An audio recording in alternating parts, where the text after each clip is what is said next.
live at Mortgage One Studios. Russ Clark with you. Dean woke me up this morning. No, he was wide awake. I was. But I did show up. You did. It was a nice surprise. Appreciate you coming in.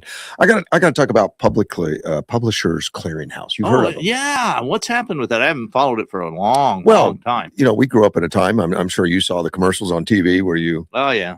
See the sort of promo kind of lottery thing. Yeah, people, go to the door, knock on the door, and people come out. You won the Publisher Clearinghouse, and it's a bunch of money, all that kind of stuff. That was the idea. And so I won the other day. At least that's what I was told. Oh, you got an email, I think. No, phone call. Talk to a guy. My skepticism antenna starts pricking up. Really? Why are you such a skeptic? Yeah. So they said, just send us money. But I won $10 million and a brand new Ford Excursion. Oh, nice. Yeah, that's pretty nice. Yeah. Oh, Ford Explorer. But you have to pay the tax on it. Didn't say anything about that. No, yet. Okay. But the whole thing was to get me worked up about what a wonderful thing that was, and I said, well, it's really amazing since I don't use the product. I don't think I've ever applied. He says, no, you did something decades ago. We still have that and all that. Oh, man. And it's like, now we currently have you living in Yuma. I said, I said, that's correct. Yeah, I like it. Good response. Yeah, that's great. I'm in Yuma. I talked to him for probably 5-10 minutes. Interesting. But he kept get you hooked. And then, that was an attempt. I was never. Yeah, I understand. I'm just saying the psychology is the more they can get you talking, the more you have sort of bought in because you've now got time. Absolutely. It starts becoming more real. Yes. Because you're verbalizing it. So he had me write down a bunch of stuff like my winning number and his phone number, his name, and all the stuff. He says, "Now, could you repeat all that back to me?" Stuff. I said, "Well, that's good." So I repeat it right back, and he says, "Wow, you read really well." Oh, and I said, "Well, I talk for a living, actually. I do a lot of radio show. In fact, we're doing a whole series on frauds against the elderly." Oh man, that's great. Yeah, so I'm really interested in this one, particularly since we know this one's real. Yeah, and all that stuff, and then he was going to have me do some additional application forms that need to be filled out. He says my computer's not working right now. I'll call you back tomorrow morning. He never did. Dave. Never did. Man, that's a cagey one. I mean, a lot of them just Publisher hang up. Clearinghouse. He had to know my age. I mean, he had. Well, all of that it's harder and harder to conceal it over the internet. If you called my kids and say you won the Publisher Clearinghouse, what's that? Yes, exactly. No, it's true, and I've gotten so that I just ignore phone calls from numbers I don't know. That's only because you're sensible. Look. Well, it's horrible in a lot of ways because you gotta stop that. Yeah. You could have some long distance cousin who's trying to get a hold of you and you'll never answer the call. I've been married almost 2 years now, and Helen is still amazed that I pick up the phone not knowing who it is. Wow. Because it's so outside her world. Yeah. Especially living alone for so long as a single woman. Sure. More vulnerable and not wanting to put up with that hassle anyway. And answering the door. I don't care who knocks on the door. I just throw the door open. Oh, well, I don't have that problem. Yeah, a little peephole. Because of where I live. Okay. It's just nobody comes around knocking on doors. Oh. And I insulated myself. So it's difficult, the way that the property is set up, shall I say. Oh, you got the will be shot on sight signs up? No, it's just you can't easily get there from here. Oh, okay.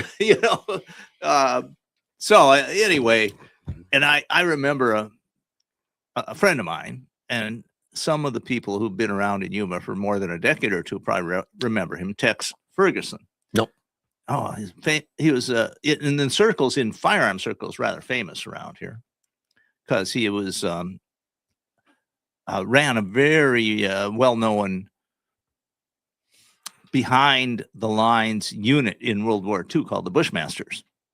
Oh, it sounds familiar. But anyway, I visited him at his home a fair number of times, and I always admired the way he had his security set up, because he had a porch and he had a wall around. Hey, hold that thought on text, because I got Carl on the phone. Okay. I don't get a lot of calls. Well, so let's take it. I'm going to take Carl. Carl's great. How are you, sir? Yeah, and I don't know if that's important to get a call. Russ Clark can answer my call. Of course I will. You know, you were talking about phone calls and the spams, the way they work. Uh-huh. Well, mine was the Geek Squad called Sally. And what they were doing, she was re-upping the date of how much it costs, because we have them watch all of our equipment. Make sure nobody robocalls us or, scam us. Uh-huh. Well, she went along a little bit, and then they called back and said they need to make the change on the yearly payment, and they needed these numbers. And without Sally thinking, she gave him the numbers. Oh. And with those numbers, they were able to go to the bank and take money out of my money market account, and put it in my checking account. Oh, wow. And so when I'm looking at Sally, and I say, "This does not smell right," I said, "Get in the car. We're going to the Marine or the Navy Federal Credit Union." Yeah. And we were talking to the scammer all the time. We were on the phone going to the bank, him trying to change our mind. And as soon as I opened the front door of the bank, the call, he hung up. But that's wow. When they're close starting call. to use now. Yeah, and the only reason I caught it, because I think the guy was from Yuma or something. It wasn't Yuma, but Yuma. It's a good point. We have a little bit more protection here because of the name. Right. Yes. So anytime anybody ever wants to take any money out of my bank, we're going to be down at the bank and do it. Wow. I'll tell you what, the scammers are horrible. They're getting more and more sophisticated. Yeah. And they're persistent. They're subtle about it. I mean, they can rope people in if you're a little bit trusting. It's a horrible situation. It is. It's horrible. So you salvaged everything. You got the bank to stop it and all that stuff. Oh yeah. Okay, good. Oh yeah. And we got to sit right there and talk with the lady. You can go to their desk and she pulls it up on the computer and she told us exactly where it was at. Oh, the scammer. Where were they? Well, no, excuse me. Where they were on a telephone number, but they showed us where they took them. They got enough information to get the money out of the to transfer your money. Yeah, wow. Transfer my money. See, that was the first step, and then what they needed to do was go to the next step, and that's when I go, no, something ain't right. We going to the bank. Wow, good for you, my friend. Wow, yeah, good. Well, good. It started good call. It started out with a Geek Squad that would put our alert down real good. We was told by very professional people in Yuma, said, you want to save your stuff on your computer, you go to the Geek Squad, and we did. Okay. And so now what the scammers are doing is coming and calling me and say they're from the Geek Squad. Yeah, so. Exactly. The only guys you can trust. Oh yeah. Wow. Russ Clark and who else? the Geek Squad, obviously. Don't trust either one of us, man. Trust but verify. Verifying is a really big deal. That's right. Well, that's what I did. I went to the bank and I verified, and I saved me a lot of money. Good for you, man. I'm glad that happened. Glad you were diligent. Well, and the only reason I'm saying this is because the scammers are they're trying to think one step ahead of us. Yes. Oh, and now that they have the AI and all this other stuff, they can recreate so many things. Yeah. They can fool you fast. You have to be really careful. Hang up and call them back. I think if they say they're from the Geek Squad, hang up and call your Geek Squad and ask them. Right. Yeah, that does. You can usually thwart it that way. Yep. Oh, we're talking to people in Yuma. Said, hey, if it don't smell good, you better make sure before you take a bite, make sure it ain't poison. Yeah. Wow, I bet Sally feels a lot better. Yeah, and me too, because I'd have been a real upset camper. Somebody coming in clean out my checking account. Well, Yeah. and not only that, but your money market fund. Wow. Well, no, they could. They weren't. I don't know if they could go back and get that, but I know they could get the checking. Sure. But you were talking about them transferring money from your Sure. money market to your checking. So Yeah. So there's enough numbers because it all runs in numbers. Right. And with the banks now, I used to be able to go into AEA Federal Credit Union. Where I said if I had a check and I could hand it to the lady, and she would cash it for me now. And so now what I'm noticing in the banks, you got to take that same check and then you got to deposit it. And then you say, well, I want the check was $200. Say, well, now I want $200 back. So that bank is put in the banks now and they hold it, I think, for 7 days. And if it's good, they'll transfer them little numbers over to your account. So. Yeah, it's gotten complicated, and you can shop around at various institutions and you can find some that will work with you a little bit once they get to know you particularly. And if you have an account with them, that often works. But yeah, you're right on that. And I went to different institutions, and then the problem is they get bought out by some bigger institution, and then the policies change. Yep. And I think that really is a pretty good policy where you can go put your money in timeout for 7 days or whatever, and then if everything looks good, you can go ahead and give them the money instead of just walking in and handing them cash, because that cash never coming back. Well, I like cash, but it's the problem is, from my viewpoint, is cash gives you a fair amount of anonymity. Correct. You can buy stuff without the whole world knowing. And there may be things you want to buy without the whole world knowing. Yeah, like methamphetamine, Oh, yeah. Certain books, for example. Books? Yeah, absolutely. I mean, you get on a watch list, you buy the wrong book. What? Oh, absolutely. And there's been this push. I noticed it first about 20 years ago that the Supreme Court actually ruled that they could sue, a publisher could be sued for publishing a fiction book that depicted a way to commit a certain crime. Wow. Yeah, that was Paladin Publishing, and or it might have been Loom Panics, I forget which. And I talked to the publisher about it. He was the guy who published Soldier of Fortune magazine, Colonel Brown, as I recall. I was up in Boulder, and I was able to arrange a meeting with him. I was on an official trip, but I was able to get a couple hours and talk to him. And it was just horrible censorship. Essentially, they said, if you publish a book we don't like, we'll let people sue you for a crime that was committed by somebody who read your book. That's just nuts. I mean, anyway, but that's the way the state of the law is right now. It is. You're talking about a Democrat. So well, and what happened is what has aided free speech is that the internet allows people to publish and who don't have any assets. Right. So there's no point in suing somebody who puts out a digital copy of a book because they don't have any assets. And there's thousands of them. Right. And so it's available. So you can get it. Yeah, the other thing I want to say is when you go into a Walmart or any store, you don't see anybody with a checkbook out. They got a piece of plastic in their hand. You are absolutely correct.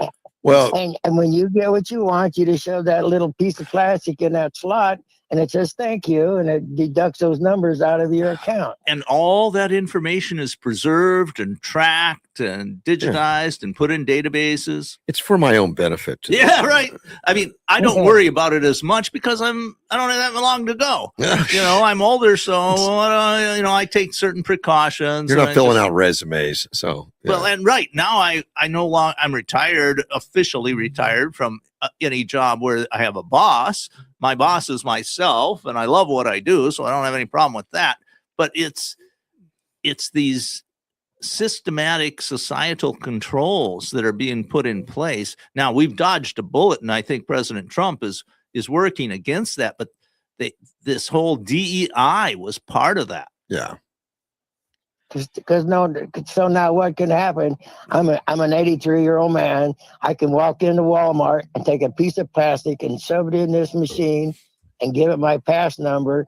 And what that does, that will, anybody that wants to know, they can know what I bought that day and how much I paid for it and what my lifestyle is. Oh yeah. And I think you can do that with I wouldn't say artificial intelligence. anybody who wants to know, But but there. the government can certainly get at it.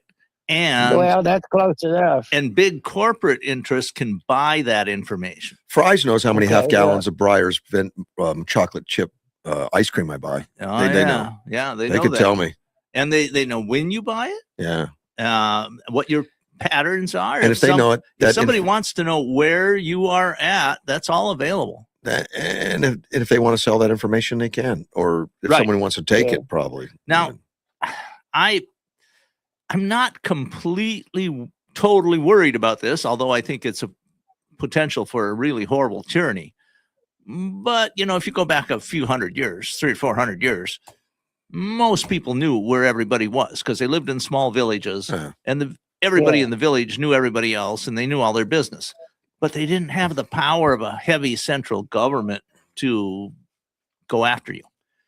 No, but Yeah. if the Roman legion came up and asked questions, Yeah, they're well, going to that's turn you right. in. You're going Or to if turn the you in. emperor sent a representative to the village, Yeah. he could find out who was doing Who is what. the guy that did this? Everybody right. points. We'll say, well, John was the only one who wasn't in the village that day. Yeah. He's got a girlfriend out on the east side. Yeah, something Well, like that. As a 60, like I said, I'm a 63-year-old man, and I'm the guy that used to sit and play with the kids, and we'd talk to each other on their Dick Tracy on their wristwatches, and that was a comic book figure. And now here I sit there and look at how much change we've really had in the United States. You're 100%. And the world, Carl. You're 100% right. Yes. Oh, yeah. And now here I'm also sitting and thinking, we're getting ready to go up on our 250th anniversary of this great country. Yeah. Correct. Now, are we going to stand up and be America first? Or are we going to try and give it to the communists? Well, with Trump in power, I guarantee you the celebration's going to be America know. first. But yeah. Yeah, Well, I think we've turned a corner, Carl. I think with the Trump administration, we're moving to restore the American Republic. Yeah. I think you're right. And the reason we are is because President Trump is America first. Correct. Carl, I just want to he- remind you, it's 250 years, but you've been alive for 1/3 of our entire history. Wow. I didn't know I was that damn old. Just want to help It's you only, out, man. Only a quarter for me. Yeah, we're Well, young. I'm going back. You can go into the store and buy a Coke for a nickel. Yeah, I remember that. I can go in the gas station and I can buy a gallon of gas for 21 cents. Yeah, but and minimum if I wage was- was 75 cents, Yeah, I Or Carl. understand less. Yeah. But now if I wanted to buy a pack of cigarettes, it was a quarter. Now that same pack of Marlboro today at one of the gas stations will be over $10 for that one. So Absolutely. we went from a quarter to $10 for a Right. pack of cigarettes. Yeah. I understand. I mean, when I was buying 22 shells when I was a kid, you could get them under a penny Yeah. a piece. Yeah, well, you can move to Yeah. Ukraine right now, and Marlboro's still 40 cents a pack. Yeah. I just So- wouldn't want to live there around all the buzz bombs, I don't know. I think Mhm. Ukraine has a bright future. I do too. As a So, weapons what- manufacturer. Well, that's part of it. I mean, and they have forged a political national identity during this war. Yeah. And it's a good one, Yes, I think they a will. resourceful one. They will come out of this war far stronger Yeah, there's going to be a lot of investment than going in ever there. before. I mean, and I wouldn't have Is it- said that even a month ago, but some of the Isn't changes President- are remarkable. Isn't he going to all these people and say, hey, you want to have a gunfight or do you want to make money and be friends? And that's exactly Well, what that's he's what Trump telling them. does, That they yeah. want- Yeah. That's exactly what he's doing. Yeah. He says, well, Correct. they want to have a gunfight. Hell, here it is. You want another one, or you want to start making money? Good No, you want to point. fight some more? All right. Well, shit, blow up a few more. He says, well, you want to still fight, or you want to make some money? That's what he's been doing, man. Hey, I appreciate the call, Well, my friend. Bye. Hey, bye. I was at Carl's house yesterday. Oh, I had a problem. I went to the gym yesterday, and I have a 4:00 appointment with my trainer. AM? No, in the afternoon. Oh, okay. In the afternoon, man. Well, I was wondering, you were an early riser. Well, I'd love to do it early in the morning, but at 4 a.m. I'm reading and studying. Yeah, you're doing work for the show. So, and I decided I'm going to ride my bike. Now it's 109 out, and Helen's concerned. Okay, reasonable. And so, and I say I'm fine. And I have an electric bike, so I'm not 100% the power. And it was fully charged. And I have an extra battery. Yeah, I wasn't going to be caught short. One battery can go 40 miles. My round trip was only about 15, 16. But I got caught short before because I thought it was fully charged and I didn't check. Yeah, okay. Yeah, I need to pre-flight the bike from there now you go, on. I need to pre-flight that thing. And the environment here in the summer is unforgiving. It is. But the reason I ended up at Carl's is I'm going down the road. Everything's fine. It's hot, but as I get going over 20 mile an hour. Oh, sure. You get that wind flow, dry air. It's still hot air hitting you, but it's it comfortable. Cools you. It's comfortable. So I crossed 24th Street, and that's one place where I really use the throttle to cross the street to get out of the way. Yeah. And normally I never do. And so I throttled it up, and then the throttle wouldn't come off. Oh. So I was full throttle. Now, granted, it's only 750 watts. It's not. Yeah. It's an assist. It's an assist, but still, I'm going to be going 24 no matter what with that full throttle. Now, I can touch the brakes and it cuts the motor out. Oh, okay. So I could regulate it by touching the brakes. Yeah. Which is. But this is a serious problem. Things aren't working. So I'm still riding, and I ride right by Carl's house. Carl lives on the other side of 24th from me, and I ride right by him, and I keep going, and I'm kind of playing with it, trying to figure out is it stuck or whatever while I'm driving. And I get about a mile up the road or so, and I said, well, what if I turn off the switch and turn it back on? Right. We reset everything. Right. So I do that. I turn it off. I turn it back on. The bike fires back up, but no throttle at all now. Oh. Now I have nothing going to the motor. Wow. Okay. But you're only a mile past. Past Carl's. I was already, so I was I ended up being about a mile and a half, 2 miles from home with an 80-pound bike. Right. That 109 degree temperature. 109 degrees temperature. So, and I'm thinking, and my wife, before I left, was concerned about, and I said, don't worry about it. I got plenty of battery and I got all that stuff. I just aired up my tires. They're nice and firm. So it uses less electricity, less power to do it. Right. So I start pedaling back, and I've got a heart monitor, and I'm checking it, and of course, it affects your heart rate. Yeah, no kidding. So I'm pedaling slower, which means I spend more time. Right, of course. And then you're getting hotter, and you're not getting the airflow. I don't call my wife and tell her I'm in trouble. Oh, wonder why? Well, because she would just unnecessarily worry. Well, that's right. So I get into the development again where Carl lives, and as I get into there, my heart rate is in the 94%. Which I try to keep it in the below 75, 70. Oh, well, it's 94. Well, not that that's dangerous, and that's set up for my age.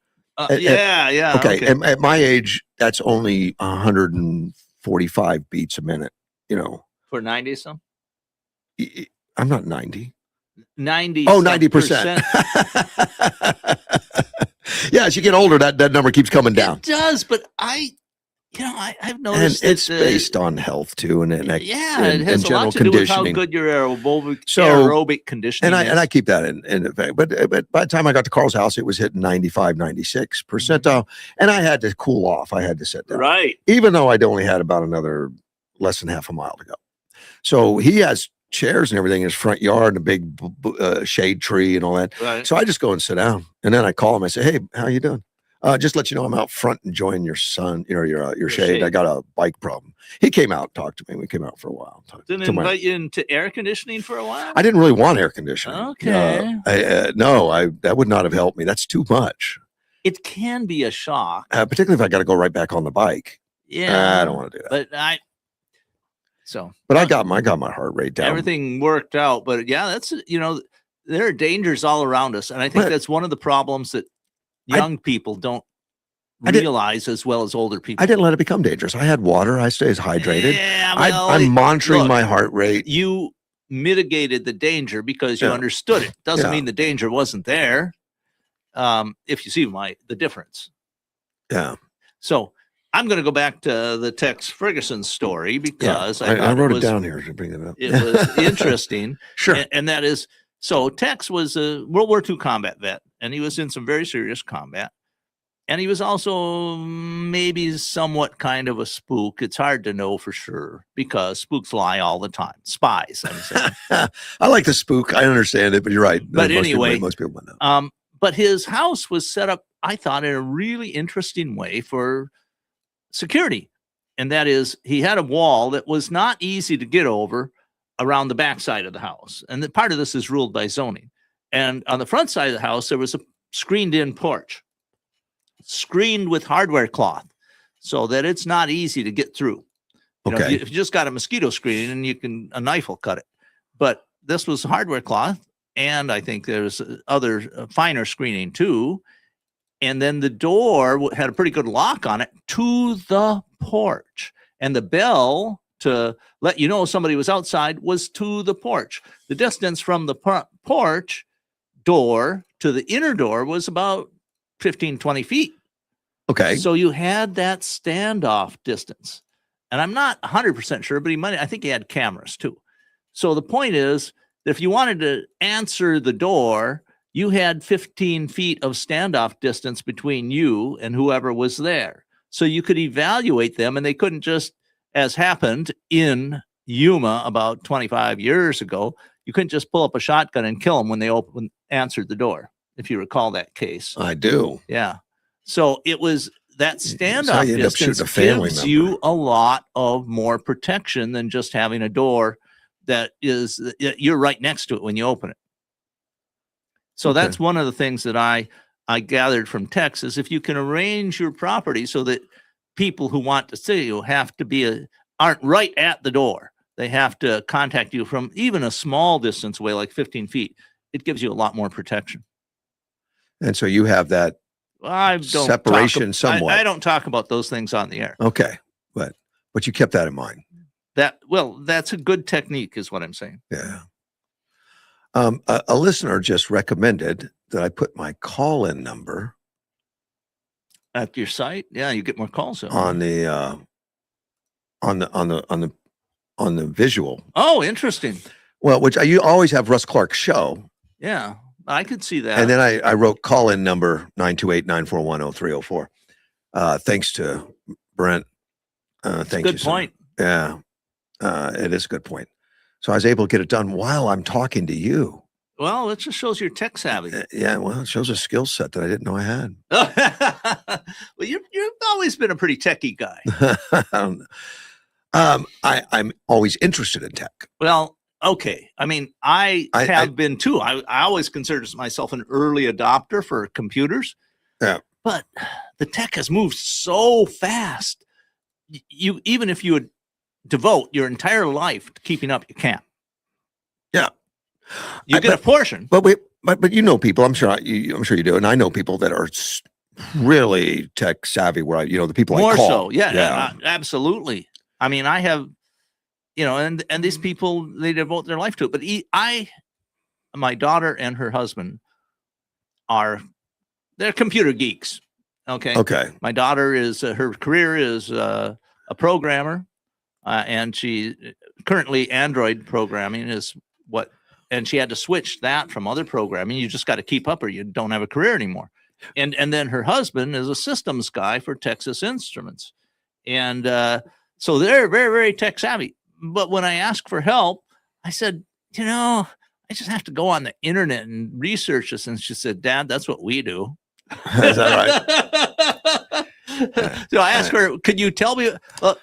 She said, well, how are you trying to figure? I'm going on the internet. Well, that's the same thing we do. So we don't have any advantage over you that way. Of course, sometimes people who are very techie they understand what questions to ask. Yes. What did we do before the internet?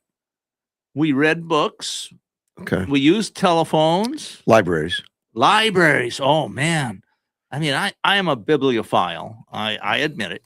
I love books, but Yeah. their printed word is going away. Big time. It's all going to be digital in the future, and we'll have these curious things of books. They'll be out there, and you can get them, and people will collect them and love them and buy them. Sure. But they're going to be far less important than they used to be. Right. Information is not less important. No, It's more information is more important, and what we know, gosh, it's kind of biblical, in the Bible, say the word. Well, that's information. Correct. And in the Bible, there's a lot of writing in the Bible that made no sense at the time people wrote it. Like when Jesus arrives, everyone in the world will see it, know it. Well, that wasn't possible. Well, it didn't seem possible. It would have been completely miraculous 2,000 years ago. But now it is. But now it happens almost instantaneously and casually. Right. But I mean, at the time that people are writing these things, and like, they had to be, are you sure? Well, I mean, it seems, and there's also, and we're talking about the Bible a little bit, so I'm going to put in my 2 cents. I'm still a student. I don't There's a lot of stuff in the Bible that is by parable, by vision, by, that's not literal. Correct. And so you have to, it's not easy to figure out what is perfectly literal and what isn't. Well, and you have to work at it if you're trying to understand it. I've started just asking God, help me understand this, because I'm not making sense of it. Well, and theologians spend entire lifetimes on this, and they can and they get and they things don't wrong. all they don't all agree. Right? Absolutely. In fact, I was in a Bible study out in Welton, and I really liked it in that when portions of the Bible would come up and an explanation of what it meant for the times, how the times were, and all that. Although about 60% or most scholars believe this, but then there's a fraction that believe it means this, and I like that they do that. Yes, and my version of that is that a very close friend of mine who's died, and he was deep into eschatology, which is about study of the end times, and most people spend an awful lot of time in Revelations and Daniel and trying to figure this stuff out. Right. Well, he went through, over the course of about 20 years, he went through about 3 or 4 different theories that were all contradictory to each other. Right. And at the time, he believed each one sincerely. And I came to the conclusion is I certainly can't figure that out because I'm not spending a lifetime looking at it. And there are things that are just hidden from us. We don't know it all. Wow, that's an understatement. We don't know. We know a tiny fraction. But have you noticed? And I do a lot of research on the Bible too. I'm doing Bible studies, so I'll research and I'll go on YouTube and look at it. But YouTube is filled with end of times. I mean, it says there's so many there are predictions that we're in the last generation. Well, and then if you look at them, a huge number have been wrong. Well, people are predicting they're in the last generations since they wrote it. Exactly. 100%. I mean, I was reading reading some historical stuff about the wars between Muslims and Christians. And it's not just the Crusades and just horrific stuff. Absolutely horrific. And frankly, mostly the worst was usually the Muslims, because they don't have a 10 commandments in Islam. So they don't have any, there's no prohibition against murder or lying or cheating or stealing. Well, if you're another Muslim, you're not supposed to do that. But outside Muslim religion, it's much more acceptable. And so the stuff that these conquering Muslims did was incredibly horrible. And the reason I'm saying that, because it was around, I'm thinking 800 AD, maybe around there, and the Christians were saying this has to be the end times, because the horrors that were being inflicted on Christians all over the Holy Land was just incredibly horrible. But look at World War I, World War II. Exactly, right. Everyone thought it's end times. And a comment from a listener: the Bible has a different interpretation depending on who is reading it. I would say to a degree, but the general message is not going to be. It's both. It's true, certainly, on details, a lot of things, little details. But there are also some things where it's the message is very clear. Yeah, you're not going to get off track and think. In my opinion, unless you're doing, Clockwork Orange, that movie. I should watch it. I have never watched the movie. I've heard so many references to it. It's become a cultural icon, but I've never watched the movie. Well, actually, the main character, who was a psychopath, ended up in jail, and he loved reading the Bible for the violence. So, there's a huge amount of violence. But that's not how you look at it or think about it. It's a documentation of violence. It's not necessarily. I kind of have trouble with, especially the Old Testament. Yeah. I mean, you look at it, and there's just, it's a lot of horribly horrific stuff. And I think about how much better we act today than we did back then. And frankly, most of it is because of Christian, I would say, Judeo-Christian ethics conquering the world. Yeah. Did they conquer it? Well, if you equate Judeo-Christian ethics with Western civilization, yes. Okay. It's that's prominent. Really it's multi-parted. It's not just all the same. I mean, the Spanish Empire didn't exactly act the same as the American democracy. But there are common threads, like the idea murdering people is bad. That's a pretty significant idea. They haven't figured that out in Iran yet. Well, and that wasn't common before Christendom. Yeah. It just wasn't. The Romans thought nothing of killing people. When Rome was at its height, if you weren't a Roman citizen, you were just a resource. And if you gave trouble, killing you was not a big problem. Now, one of the big things that Rome had, and I'll give them a lot of credit for this, is they had essentially the rule of law, even though it was not nearly as clear as our rule of law now. And it wasn't followed, just like in our country. Well, we have a rule of law that we don't follow. Well, nothing is perfect. That's another thing you learn from the Bible. But Roman administrators outside of Rome tended to follow the law fairly carefully, because the penalties for not following the law were severe. Since you mentioned the law, and I got to mention something that's related, kind of, but in current politics, in that, our laws are made by Congress and cities and states and stuff. Yeah, we have an amazingly complex legal system. I think it makes sense, though. Overall, I don't think there are other systems that have different advantages and disadvantages. Okay, but I think ours has proven itself to be one of the best. Right. But I think the left figured out a long time ago that it's very hard to create law because you need a consensus. Well, because of the way our legislative and constitutional system is set up. Yeah. Right. You need people to agree with you. And a lot of left-wing things are not going to get complete agreement, like defund police and stuff. You're not going to write a law that says we need to defund police.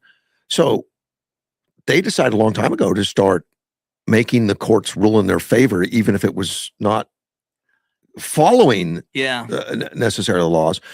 And we're dealing with that now with activist judges. Now, the left will tell you the right are activist judges because they just are too literal. This really, I would say that it really became strong starting with the Roosevelt, FDR, Franklin Delano Roosevelt administration. Yeah. Because FDR was able, because he was in for over 3 terms, and he had won a 4th term, but he didn't survive it. Right. And he was, and his allies were very intent on putting ideologically progressive judges into the system. And Right, so the so it- court became dominated by ideological progressives for at least 40, if not 50 years. And they started this whole thing that the law is fluid and it needs to be Exactly. reinterpreted by the judges, which is ridiculous. Well, it's right out of progressive philosophy. It's one of their key Right. points is that we need to have a government that doesn't have limits so we can do all these wonderful things. And FDR was very adamant on changing the Supreme Court because he couldn't control it. Right. So he was going to jam it. He was going to add on to it and, add jurors that he could put in. As I recall, when FDR died, 8 of the 9 Supreme Court justices were progressives. Right. That wasn't And enough. then Truman appointed the 9th one just a few years later. But we're back at it today. That people are talking about.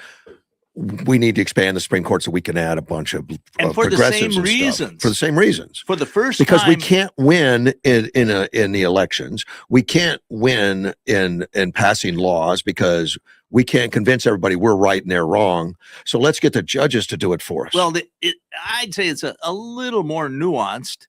We will use whatever tool we can to get our objectives done, and the means doesn't matter. And right now, we have to get control of the courts because the courts have a originalist and textualist majority for the first time in about 70 years. and that's the Supreme Court. The Supreme Court. Yeah. And not all there courts. There are a lot of lower courts that have that trend too, but there are also a lot of lower courts that are defying the Supreme Court. Yeah. And that's not abnormal for a while. I mean, that's going to last for a while. Well, as Mark Smith, who runs a great podcast, YouTube presenter, he's on the Supreme Court bar, which means he can practice before them, and he has written a large number of scholarly articles about the Second Amendment. Well, that's how I've come to follow him, and I met him, and he's a very sharp guy. But he talks about how all of the courts below the Supreme Court are inferior courts. That's actually their description. Exactly. That is actually the legal description. Inferior courts.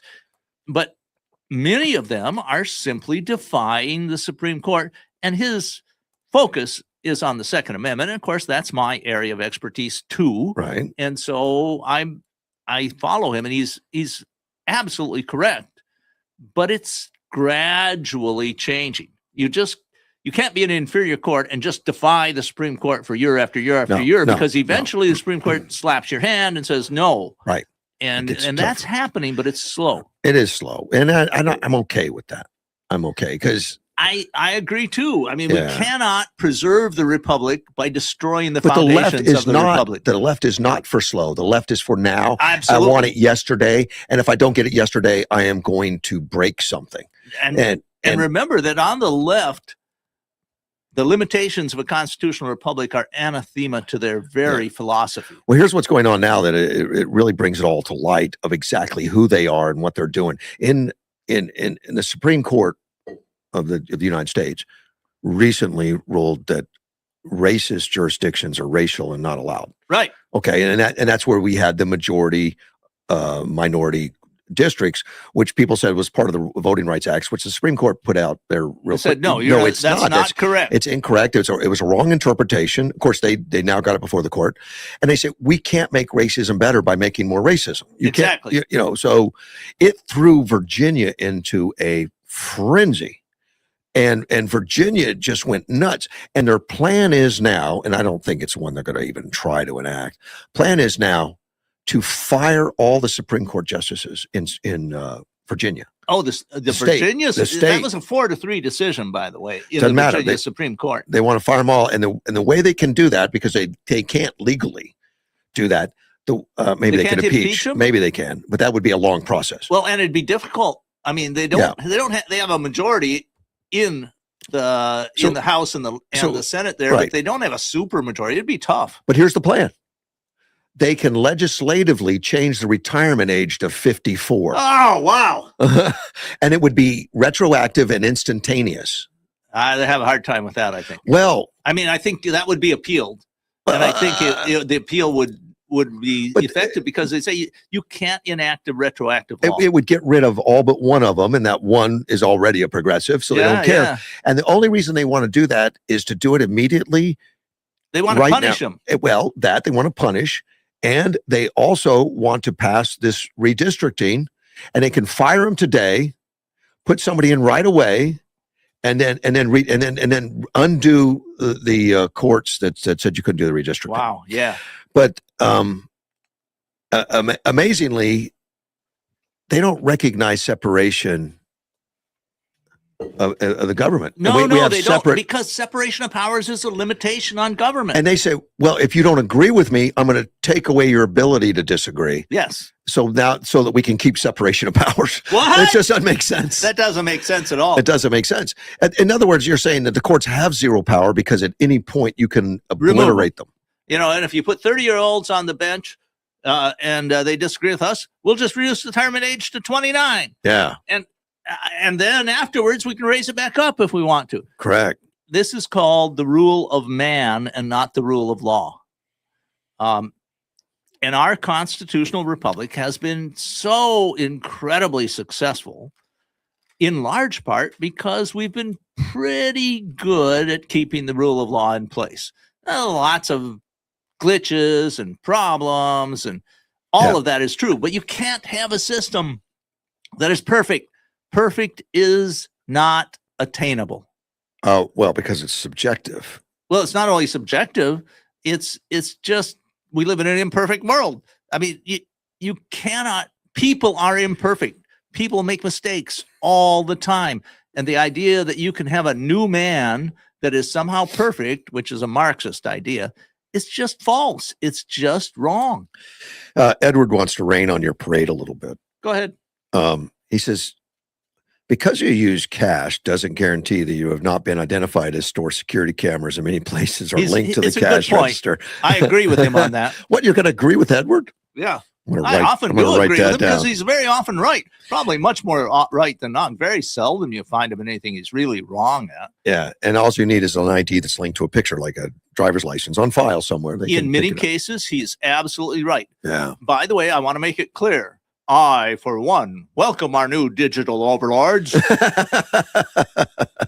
Well, Edward's got to agree with you on that. I think he's a digital overlord. No, he's not. I don't think. No, Edward is not. And frankly, what we have to worry about in large part is not so much human digital overlords, but the potential for some very advanced AI that is outside of human control to do it. I'm much more worried about that than I am about particular humans, because with humans in the loop, there's time delays, there's understanding, there's mistakes, but digital works so fast that you could commit a social crime of some time and your credit be cut off before you get out the door of the store. Or something bad happens to you before you can flip the off switch. Yeah. I worry about it. We're not there yet, but it's pretty close in China. Yeah, what we're doing is amazing. Do you think China's really ahead of us in the AI? No. Okay. But they're way ahead of us in surveillance and digital monitoring and punishing people who don't do what they want. Okay. And that's for us, that's a plus. That means you have a lot more freedom here than you have in China. Yeah. Now, will that last? I don't know. The big push is to make digital overlords essentially over the entire world, so there's absolutely no escape. I've read stories on some of the digital uses in China. One of them is employers and stuff. If you don't enter the building smiling, you won't get access. Wow. Well, we're going to be happy around here. I'm going to punish you. A good friend of mine had a lot of international contacts. He was fluent in several languages. And of course, now you can get interpretation over the internet very easily. And he had a contact, a couple of them in Hong Kong. And this person worked as a domestic for a couple of members of the Communist Party there. So she kind of had access to areas. And she described all the homeless people under the bridges, because their digital access had been cut off. Oh, They could not hold a job because they'd try to get a job and they'd check them. Well, you don't exist here. right. They couldn't buy things because almost everything was by digital purchase. Well, I understand that. I mean, Trump was trying to exclude countries. In fact, I think he does, where we don't have access to information about who they are. Now, Right. it's not necessarily digital, but access. In today's world, it is digital. Yeah. So there are positive. Crime goes way down Yeah. because it's hard to get away with any particular crime. You have to be a very sophisticated criminal Yeah. not to have a digital track of some kind. Oh, so you think Edward would be a better criminal than we would be? He'd be a more successful criminal. I guess that's better. Is that a compliment to Edward? Sure. I You mean, think he so? is, I believe that Edward is far more digitally adept than I am. Oh gosh, that I wouldn't mean, take a lot. I think I'm more digitally adept. Well, maybe. I mean, I kept up with digital stuff for a long time, but it's just the acceleration has gone beyond my ability to keep up. So you've started doing it. Well, yes. At one I time have. you shunned it all. I mean, Well, I've said, if they throw me in jail, so what? How many decades have I got left? Probably less than 2 at max. Edward just sent me an article on the how to recognize a fake Geek Squad renewal scam. Mhm. And they're doing it through text messages and emails. And reading this, I have received text messages. Sure. I guess I blew them off. I just deleted them. I don't open them because I know I don't belong to anything. Well, this is with one the of the geek. ways you protect yourself is be extremely skeptical of anything that comes in that you're not aware of already. I don't have a geek account. I don't have anything insured to the geeks. Sure. All that. Well, the geek people have got to be upset about them misusing their trademarks Yeah. and stuff. This also makes it difficult to do my job, which is one of the things as a writer is to contact people and get a detailed account of what happened from their words rather than what comes over the media. And so, I have had fair success, but it takes a lot of work because people are very, very skeptical of some stranger trying to get a hold of them. Oh. I'm gonna put something out here on Edward's wife, which is great. Jackie, wonderful lady. She is now president-elect of the VA Hospital Association, and she won it. She won that. That should be, okay. Now he's saying president-elect, so shortly we should be able to look at that organization and find her listed, right? I would say yes. Yeah, that'll be interesting. Yeah, I would say yes. And he's proud of her. Oh, Why wouldn't he be? Yeah. Well, that's a. But those jobs take time and effort. Oh, I'll tell yeah. you, having been in minor level sort of positions like that. Right. That's really good. Let me see his comment here. Many TV business reporters are screaming that Trump is destroying the economy. I've been hearing that, even though our numbers are not saying that. Yeah, they're part of that 25% who are never Trump derangement syndrome. Yeah, that our economy is destroyed. And then there was a White House report I read the other day that said we could hit 5-6% in growth this year. If you look at the facts, the economy is doing surprisingly well. I've been surprised, Especially because with the high fuel prices, I expected a drag on the economy, but surprisingly, it hasn't happened. And Edward comments that the same TV business reporters that are screaming that he's destroying the economy were the same ones in 2022. They were saying that 3% should be the new benchmark. Oh, yeah. Of course. Absolutely. Edward is nailing it on this. Yeah. Oh, he pays attention. Like I said, he's way more tech savvy than I am. And I'm pretty good. And you're probably a little better. I'm not good by any means. I understand some stuff. If we just add increase your skepticism by 3x. Then I'd be okay. That's a joke. Yeah, I understand. He says consumer price rate rose 3.8% annually in April. the highest since May of 23. And of course, that was not unexpected, I don't think. 3% is not Well, bad. 3.8. Oh, 3.8. almost 4. Well, it's a little higher, yeah. Yeah. But with the gas prices and everything up, that was kind of expected. Yes. And it would be just as easily rectified, assuming they can get control of the Strait of Hormuz. Well, I and think that's give going it to a couple happen. months. I've been predicting that it'll happen. The gas prices will go down and the economy will boom. And I'm still predicting that, by the way. It just takes time. You have to reach somebody in Iran has to come to power.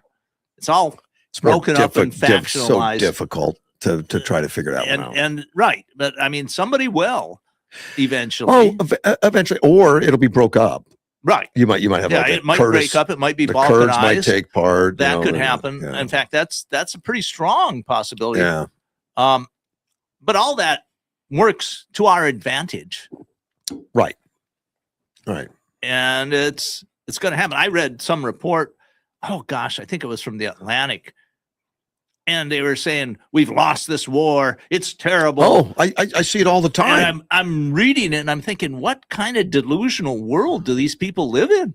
And of course, I'm watching the great advances, and General Jack Keane, who's given an understanding of what they've really destroyed and how amazing that everything's going. Keane, and he is a great presenter, but he is very clearly pro-Iranian.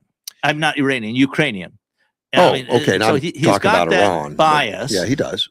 But he presents some things that, even trying to be very objective, have got me thinking that Ukraine is turning a corner and they're gaining huge advantage. Their use of robotics just far superior to what the Russians have been able to do. It's superior to what we do, I think, in a lot of ways, as much as we know. Absolutely, and that's how they make up for this incredible edge that Russia has had in manpower. Well, see, they sat down in rooms and go through the things and say, look, we have a problem because we don't have enough people. We just don't have the masses of people. How can we help in that situation? And of course, there's a lot of avenues. You can get people from outside, you can draft, you can do a lot of things, to put into the war, or we could just build mechanical people. And they went to the mechanical. They did. Amazing. It's working for them, and it's taken a while to get there. Yeah. I have a close friend of mine who is married to a Ukrainian, and they have had some, I get some information from him that I trust because I know him and I know he is directly involved in some things. And the attrition rate and the casualty rate in Ukraine in the early war years, the first two especially, maybe even the first three, horrendous, absolutely horrible, the number of people being killed. But it's changed. We really don't have the official numbers on that. No. I'm giving you some of my impressions from what he says. Okay. So because I trust him and I trust what he's told me. Right. And while that's not a statistical basis, it gives you a feel.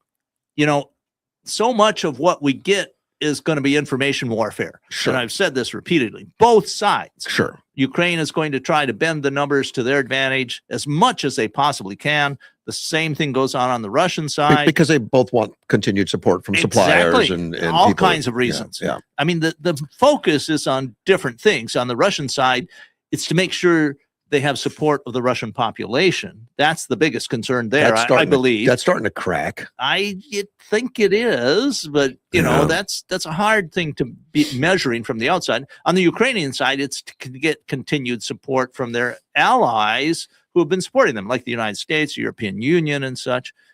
And that's the way I see it anyway. Yeah. And so a slightly different focus, and you can use that different focus to try to help you understand what's going on a little better. And it's very difficult. Anybody who says they know exactly what's going on in Ukraine is lying. But I think our intelligence agencies in the U.S. and others around the world have a much better handle of what's actually going on than we do, because you just don't release that information. No. Truth is a very valuable asset in the war, and so you don't just give it out to everybody all the time. Edward did his wife's campaign posters. I don't think they were ever released. He like Don't know. vote for the dictator. I think it's Babylon B type stuff. To me, that sounds Babylon B-ish. Yeah. Yeah. Very well done though. He's got a great handle on. Looks like it's AI generated. It is, of course. Yeah. Okay. And he doesn't have a pen and pencil to do that, or No, drafting but I board, mean, no. I'm looking at it. I just said, oh, AI. It's too good, too obvious, too clear. Yeah, she won't just lead; she will reign. All hail the dictator. Yeah, definitely, you can tell. I'm sure that's a joke. Yeah, of course it is. Yeah. She's actually a wonderful lady, and he knows that. But is the picture good? That's her. Okay. That's her. She, Edwards. I don't know. Is he 5? I mean, 6'3", 6'4"? I have no Something like idea. that. I've met him. I'd say 6'3", 6'4". I think 6'4". He's a tall guy. She's like 5'1". Okay. My daughter and her husband that same kind of way. And maybe I'm giving her an inch. I don't know, but I don't know. a wonderful lady, native Hawaiian, actually. Well, she sounds like she's very smart. Oh, she is. She is, and tolerant. I mean, she puts up with Edward, right? Yes. Very, very good tolerant. point. Very tolerant. That's a very excellent point. Yeah.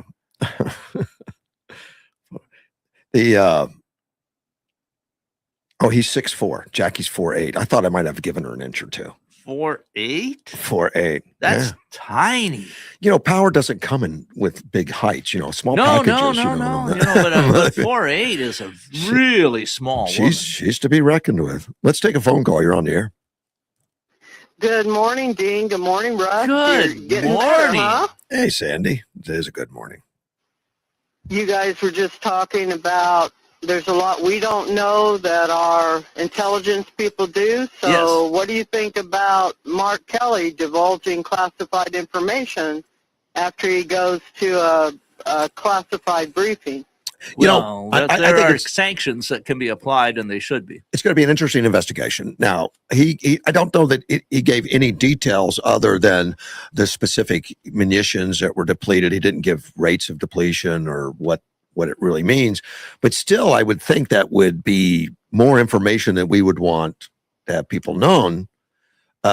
And his interpretation of us that we're in trouble and we put ourselves at risk if China were to go into Taiwan, that kind of stuff.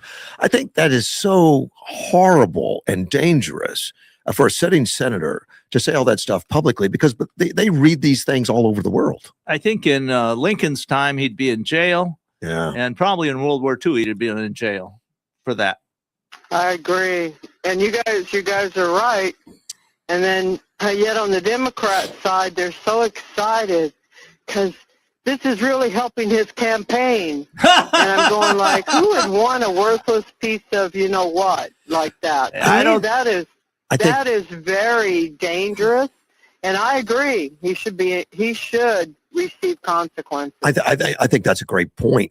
And I guess I looked at it that way, like he's running for president, because he's trying to show he's the anti-Trump, and in his circle, that's a boost. Yes, but it's not popular with the population generally. No, I don't think even if you look at especially if you look at likely voters, it would be very unpopular. but he's living in a bubble. Yeah, exactly. Oh yes, that's what we see. He's not trying to get us. You're right, and I'm going to say a colleague, because we trade information, and I've had managed to help convince him of a change in the way he viewed reality. But I got information about this guy the other day. I mean, he sent me some. I'm not going to name him. And he is far, far deep into Trump derangement syndrome. Yeah. I mean, I just thought, wow, you're so far off of reality and what you're seeing here. But there's just the segment of the population that are that way. It doesn't matter how smart you are if you have a false view of reality. You will make horrible decisions based on your false view. Never forget that he was part of the seditious six. Yes. And that whole idea was to undermine and destroy the chain of command. Right. That is just, to me, horrible, and I really wish he had been court-martialed. The problem... he endangers every lower-level military person who could get themselves in trouble, could harm the people that he's supposed to be working with. That's just so destructive. I agree just with you, would hope- Sandy, but in your interpretation of the way the reality is, but we have structures in the Constitution that give special protections to senators, and that's where part of the rub is. Yeah. Okay. That leads to something else. I want, and I know it's probably impossible, but I really dislike that politicians are protected from repercussions for what they do and say. Well, And I still go back to Maxine Waters. She was allowed to go out and tell people to go after Trump's first administration. Wherever you see them, make it difficult, blah, blah, blah, blah, blah, blah. And then Victor Davis Hanson pointed out the seditious six things would be, from what he studied, part of the color revolution. yeah. So I don't want a country where Democrats are acting, are creating a color revolution, or where politicians can go out and incite violence against fellow Americans. It's just not right. Well, And because people see they're never held accountable, they get disgusted because a lot of them feel like me. They Right. need to be No, held accountable. you are correct. And the problem is, how do you keep a constitutional republic with limits on government if you undercut those limits? Now, Victor Davis Hanson is brilliant, and he probably has a solution to this. And I think you're right, because even if you are covered, by being a member of Congress, so your speech is more protected, you're still not allowed to do treasonous actions. So, yeah, the problem is these people understand the limits, and they're very careful about how they skirt them. I think they step over the line, but Yeah. they do so just to see what you're going to do about it. Partly that, and they have a lot of support in the old media, Yep. and that's really their major power structure, in my opinion. Right. Right. Well, and Comey was good at that, too. Yeah, and he knew may the be held system very accountable. well, so he could abuse it. Do you really think he'll be convicted on the 86? Well, 47 I thing? read something about that case, and it's not just that. They have a lot of emails and other things that he understood. that the grand jury is being able to look at. Yeah. And I think there's a good chance he could be convicted. I think it's a long shot. I It's agree with Dean yeah. that for some reason... I don't want to get my they, hopes up, Sandy. put out the 86-46, Yeah. 47. and he's right. I've heard the same thing, that there's a lot more to it. Well, actually, our acting attorney general was out there talking to the media and telling them there's a lot more. There was an investigation for a whole year, and so... You it's mean possible. of the I United just didn't- States, right? Acting Attorney General of the United States, because my first thought was Arizona.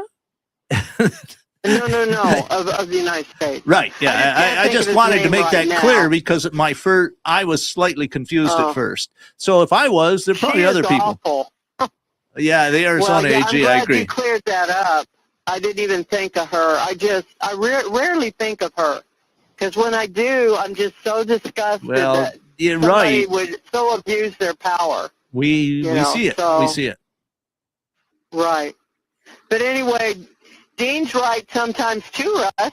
It happens more often than it doesn't. I completely agree. I know, I heard don't your discount that. comment there.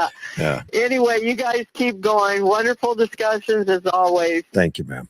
And I just don't think we're in the end times. That's I'll just throw I that in right now so tend people to can go.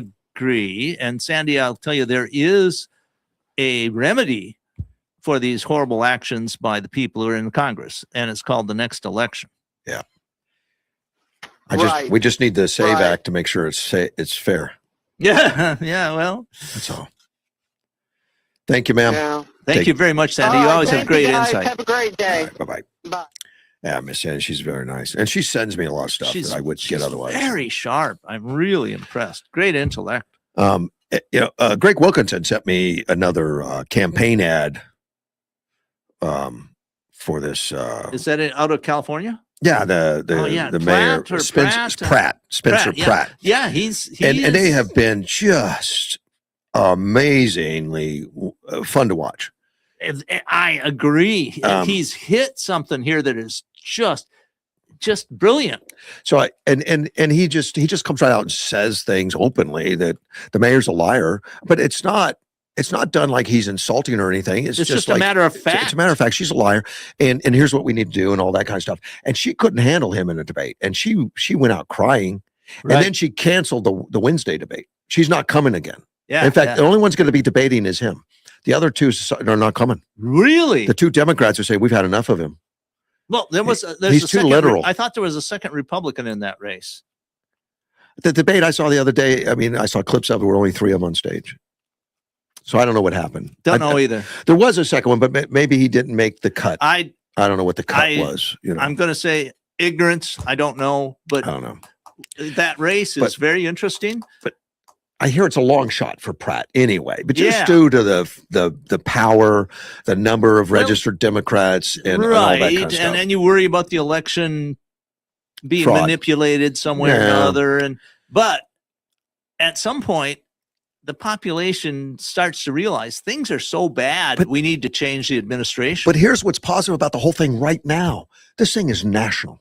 And he is showing Republicans. Yeah. This is how you do it. Oh, I'm impressed. And it's not hateful. It's not name calling. No. It's calling it what it is and speaking the truth. Well, I see it almost like a more, how to put this, a more capable, a more wordsmithy Trump. Someone who's more articulate. I don't want Trump to change. I mean, he's a Brooklyn boy. I'm not saying Let him that, stay. but his presentation is not what I would call the most articulate at times. No, and he's got some great ads and stuff working around him that people do for him. Oh yeah, and I understand Spencer Pratt didn't do all this. Other people. No, of course he's got a team there. Of course, he's not even paying for it. Some other people are doing it. Oh really? On his behalf. On his behalf. Wow. He said that in an interview the other day. Wow. Because I saw. I've only seen, I think, one of those ads. Took the time to watch it. There's quite a few, and there'll be quite a few more because they're so popular. Well, because they're entertaining. Yeah, and real, and they're right on track with what's going on. Exactly. L.A., California, they're more screwed up. They directly contradict the whole narrative of the left. Yes. Yeah. And they point out the dangers of the left, yes, and what they're doing to the streets, what they're doing to the homeless. The more money they spend on homeless, the more of them we get. Yeah, which is absolutely true. Yeah. Basic economics. The more money you throw at something, the more you get out. And you saw that ad that the AFL-CIO and the teachers union put together. I didn't. Well, they came out about it. Well, they came out and stated in it that, well, this is what he wants to do. Pratt wants to get homeless people off the streets. He doesn't want to build them buildings so that they can live comfortably and all that stuff. And everyone's looking at this and says, is this an ad for Platt? Yeah. What is this? Yeah, I've heard that. They said that this campaign ad against him was one of the best campaign ad for him they'd seen. He actually thinks hiring more police officers is the right thing to do.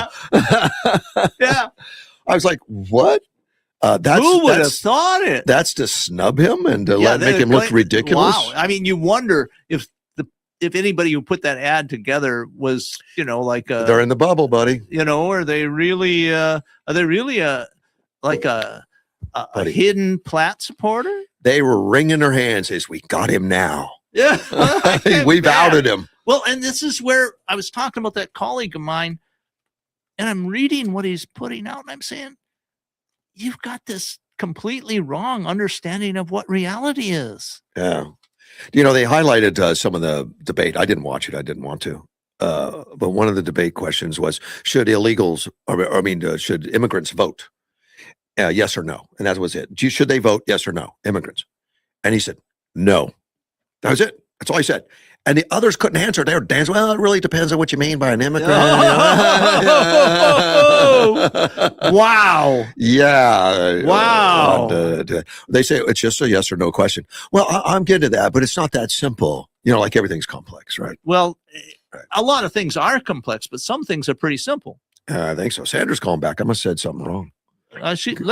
Just real quick, I wanted to say the people creating these excellent ads Yeah. for Pratt Yeah. are conservative geniuses. They're people that think and are just creative, kind of like the creative people that helped with making TV good years ago. I think we're lacking some of that. I think you're right, and they're doing something that's obviously wonderful and very effective, and they're not the high priced, marketing guys that are getting millions and millions of dollars for it. These, I don't think they are. Anyway, we don't know who they are. It's a work of passion, I think, and probably with all of the sophisticated tools we have now, they can do this relatively cheaply. Right, but they're doing something that the other guys are unwilling to do. They think it's too far, but this is what the voters want to see, I think. Their talents and their abilities have been forged in the fire of adversity.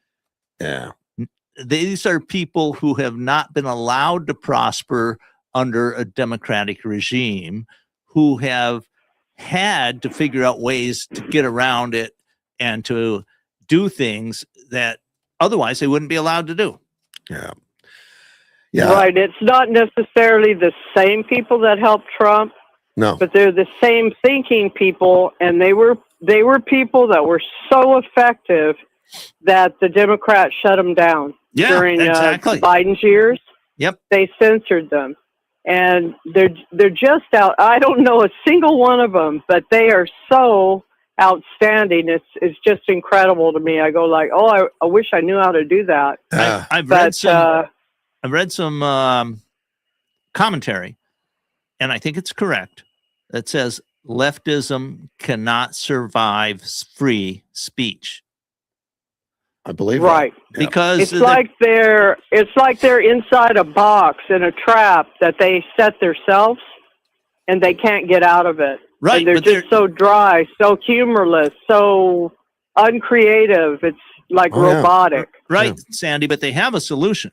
Get everybody else inside the box. Correct. I think that's true, solution. And I don't want to be there. No, I agree. We're going to stay outside their box. Thank you, ma'am. Anyway, I just wanted to applaud them. People, I mean, they are really some of our great heroes. And they really are. If you just want one axiom where anybody can apply this, and that is revere the truth. Seek the truth. Recognize that there is truth. And I totally agree. And unfortunately, what some of these people that have this TDS stuff, what they're seeing is they're seeing stuff that's not true on TV, no pushback from the media who may or may not know what the truth is. And so they come to believe it. Absolutely. Which keeps them in the box. And you can create a whole alternate reality system if you keep a lot of information away. In the old Soviet Union, the people there thought the conditions in the Soviet Union were pretty much as good as in the United States. There might be little differences, but they didn't have anything in their grocery stores. Well, we didn't have anything in our grocery stores either. They didn't have good cars, but American cars were no better until they started actually seeing documentaries and such. In fact, one of them was designed to make America look bad. It was like, look at how poor people are in the United States. And then people in communist countries says, what? They've got running water? They've got electricity? Their apartments are bigger? Poor people can have, a car of their own? If that's poverty, I want some of it. I just think this TDS box is stronger. Those people were open-minded. Well, because they could think. And our people, there's a lockbox on them. Well, I think that's true, because it's sad. To get outside of that it challenges their very conception of reality. And fortunately, I think it's only about 25% of the U.S. population that are there. But they're very dangerous because they believe in any means to keep their conceptions of reality alive, and you get this this crazy thing of where they applaud assassinations. So Right. but Right. I think I would feel freer, like, I know this is kind of dumb, maybe it's an age thing, going to the grocery store to like dress with maybe more of my jewelry on, because I like jewelry. I'm not talking about anything expensive, but I just kind of like tone it down because I'm afraid somebody's going to come after me. And Well, I just, wow. it's a real concern. I shouldn't live that way. But Yeah. But in reality, crime is going down. Oh, I agree. I Now, agree. there are I'm just places- afraid of that 25%. Well, exactly. But- And there are places where it's not as true. If you get into some of the major blue cities that are run by Democratic administrations, it's not going down as fast. No. Right, right. Well, I'll let you guys get back to it. I just want to applaud those guys anytime, and girls. I'm sure it's everybody. Oh, yeah. But their creative minds is just so outstanding. And I really wish Spencer Pratt would win. I really do. Don't know what'll happen. It's a there. long shot, but he's there. Thanks, man. I know. Probably won't. But anyway, Bye-bye. keep hope alive. All right. Well, if nothing else, Spencer Pratt's helping all of us. Exactly. And what I'm thinking is the people who are doing these ads are known, or going to be known. Yeah. And how many campaigns across the U.S. are going to want to hire them? But the ads themselves are not what makes Spencer such a great No, it's candidate. reality. It's reality. The ads But the left will never understand that. They think all we have to do is something similar. Yes. Because you remember during Biden, even they keep saying that, well, we just need to tell our story better. We need to tell our story change better. our packaging. Exactly. All the time. Which is just a version of how can we fool them today? Right. And that's one of the major weaknesses of progressivism and leftism, is the part of the core philosophy is the majority of people are stupid and wrong, Yes. and we have to rule them. Yes. And they all but say it. And they think, well, everything I'm doing is perfectly right. You're not smart enough to figure it out. So let me dumb it down for you. Exactly. Bit, Absolutely. Don't believe you're lying. And it's just exactly opposite of the structure that the founding fathers set up in the United States, which was at the core, trust the people. Yes. Of course, we've Now, been they gave manipulating. all kinds of limitations on that. We can manipulate people, and that's been going on a lot. But it's hard to do when they have an equal stage like what Pratt had with these two ladies. Yes. And the truth is very easy. The truth sometimes can be no. To an yes or no question. They try to just talk through it for paragraphs of let me explain to you why it's complicated and I can't just all that stuff. Because they don't want to speak the truth. Well, because they're obfuscating. Yes. Exactly. And when we had a much more unified media, I call it the old dominant progressive media, which I would say lasted probably up until about 1994. They could get away with it because they had unified messaging and they could make the narrative stick. But the media has become more and more fractured. They have. And even the left-wing media will surprise people occasionally and start asking real questions. Well, right. And it's all part of this new. fracturing because you no longer have a central narrative that everybody is expected to follow. And it's just not that way anymore. Yes. And this is the way the media was when the Republic was founded. There are lots of little newspapers that almost anybody with a little bit of money could get a newspaper going. They all had different viewpoints. Their viewpoints were known, so you could take that into account. Yeah. And that's where we're moving. We're moving to a place where Joe Rogan has more political power on the media than CNN. Correct. Oh, gosh, yes. Probably many more times than CNN, maybe more than CBS or ABC. Yeah, and it's amazing how they loved Joe Rogan. Yeah, until he went against the Trump, narrative. and then it's like we hate everybody. The left is so much more hateful, and that's been documented many times as far as it's true. Cancel culture. It's true. Type stuff. There's no question. They document it all the time about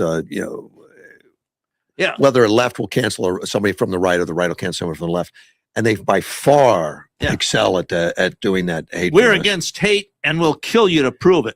Exactly right. I want to talk about Pete Davidson a little bit. Do you know who that is? He's a comedian. No. I'm vaguely familiar. I'm not a big fan or whatever, but he was on a show Sunday on Netflix to roast Kevin Hart. Okay. He took the opportunity to bring Charlie Kirk into it.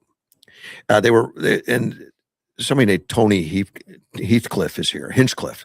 Tony Hinchcliffe is here, looking like both a child molester and the doll they give to a child to show where to touch them, where he was touched, which is funny. Yeah, that's kind of funny. You probably have to see it. Yeah. Well, and then he says, Tony reminds me of Charlie Kirk, and that he's definitely been on camera letting a guy unload in his throat. Kill Tony, please. Somebody blanking kill Tony. Tony, nothing you say tonight will hurt my feelings. I was in a beef with Kanye, so I've taken shots from better gay Nazis. Okay, this is a roast. Charlie was just murdered on September 10th. Yeah, right. Being shot in the throat. This is very it's kind insensitive of breathtaking that he would do that. It is. It breaks all of our moral codes, about what is acceptable. It's just sad. I mean, and what his family is going through still, Kirk's Erica family, Kirk's family is going through is just mind boggling. I mean, you look at a guy like Charlie Kirk, who is one of the more outstanding figures in the history of our country. Oh yeah, no question. At 31, Incredible he left at 31 and a talent that was so remarkable. He's up there with Martin Luther King, is influential. He's was somebody to be remembered like a Lincoln or somebody. It's one in a generation talent. Yeah, and he was so kind and considerate. I mean, he's been seen as a hate monger because he doesn't follow the narrative that the left wants. Exactly. But he was the guy that would ask a question and put the mic down and not interrupt. Yeah, he'd allow people to debate with him. He wasn't the guy calling names. Right. U.S. Weekly reported Pete Davidson made a brutal joke about the late Charlie Kirk while taking a shot at a fellow comedian, Tony Hinchcliffe, during last night's Kevin Roast. That's all they say. And then 1X, anything goes in comedy, but this ain't it. Charlie was murdered just 8 months ago, and we wonder why people have become so desensitized to political violence, which is fair. And that's exactly right. And the left doesn't let go. Even the left leadership. Look at Hakeem Jeffries. I mean, how hateful he is. At the end of it, the left, the whole philosophy is based on power. And any means is justified to get them in power because they believe in their head that they are right and everybody else is wrong. Yeah, they'll fire every state Supreme Court justice in Virginia just to get the redistricting done. They'll fire them all and violate every rule of our country. Absolutely. Of separation of powers. As many have stated, they don't believe in the rule of law. They believe in the rule of man because the man they're thinking of is one of them. And if you have to kill a few million people to get to utopia, well, that's okay. Got to break a few eggs to make an omelet. One of the users on X wrote, what makes this even worse is that he lost his father on 9/11, and that's Pete Davidson, the comedian. He understands the pain of growing up without a dad, and he's joking about a man whose children will now grow up without theirs. Yeah. What a horrific guy. I mean, this is so disgusting. Horrible. And I don't know how they think that this is going to play well. Yeah. I agree. I don't know. It just can't. And I don't want to hear that. Well, it's just a joke. Well, what they will tell you, and I can go into that because I've tried to understand them. And I think I understand them pretty well. They'll say, well, look, we have to stop the Nazi Trump. Yeah. And so anything is justified to do that, they will say. But of course, Trump is not a Nazi. He's not even close. He's not even close to being a fascist. He follows the Constitution better than many presidents before him. Oh my gosh, yes, he does. And he follows the Supreme Court rulings. He doesn't defy it like Biden. Right. Exactly. I mean, but they just aren't willing to see that. Right. No, they're blinded. So if you can convince yourself that someone is a Nazi, well, then it allows you to do anything, everything becomes morally acceptable then. And that's always been the premise of leftism, is that the ends justify the means. I want to talk about a gunman. That's right up your alley. Yeah. I'm sure you heard of this. One day it's going to happen, though. I'll have a gun story that you're not aware of. Oh, sure. Because I'm not omnipotent. No. Or omniscient. No, I know that. But you're pretty much on top of this. I mean, I don't know. Well, tell I me don't about know. it. Maybe I've heard of it. A police-involved shooting in Cambridge, Massachusetts. Oh, yeah. on Monday. I was just reading about that. Yeah, it was just yesterday. Made some comments about it because there was a Marine. Well, actually, there was a citizen. Yeah. I call them good Samaritans. He was a former Marine, though. Armed Samaritans, I say, who aided that police officer. Both of them shot at and wounded the suspect. That was one of the striking things in this article. I mean, there's more, and we'll mention the rest of it. But the fact that the police are comfortable enough with an armed citizen to jump in and help them. Yes, and there have been numerous instances. It has been. I don't think it gets mentioned enough. And I remember when concealed carry just first started really becoming. Yeah, they were talking about police are going to shoot these concealed carriers. Well, I remember an incident in Florida when I lived in Florida. Even at police were in a shootout. A guy had just left a gun range and was driving up at the time, and said, "Can I help?" And the police, yeah, of course, yes, and they helped join. Right. In suppressing the I have documented suspect. several instances of this. Yeah. It's happened here in Yuma too. I talked to someone. Unfortunately, I didn't have any documentation of other than what he said, who talked about how he joined with a police officer. He was armed and said, "What can I do?" Well, watch that direction. That type of thing. You ever gone on a police ride along in Yuma? No, not in Yuma. I've done that. And when I went, I was carrying a concealed weapon. Okay. To go to get in. Now, of course, before we ever got anywhere out of the building, I explained, to go to the car. Sure. I explained that I had a firearm. He said, "Well, you leave that in the holster unless I take mine out." Okay. That was the instruction. Yes. I've heard people make the same comment when they're stopped for like a traffic incident, and they tell the officer, I'm armed. I have a concealed carry permit or whatever. It's usually the way it goes. Yeah. And the officer says, "Well, if you don't touch yours, I won't touch mine." That's right. First time I ever did that when I got pulled over, and I was instructed to do that. Right. The police officer was just kind of sarcastic, saying, "Well, good for you." Well, like, okay. It was part of the law initially in Arizona that you had to inform the officer. Yeah, just for his safety. It's not part of the law in Arizona any longer. Yeah. Well, this was early on. This is when I first took it. And they said, if a police officer pulls you over, inform them that you're a concealed weapon permit. Correct. And there was some abuses early on. I recall particularly people had concealed carry permits stopped by police here in Yuma. It's like 130 degrees on the asphalt.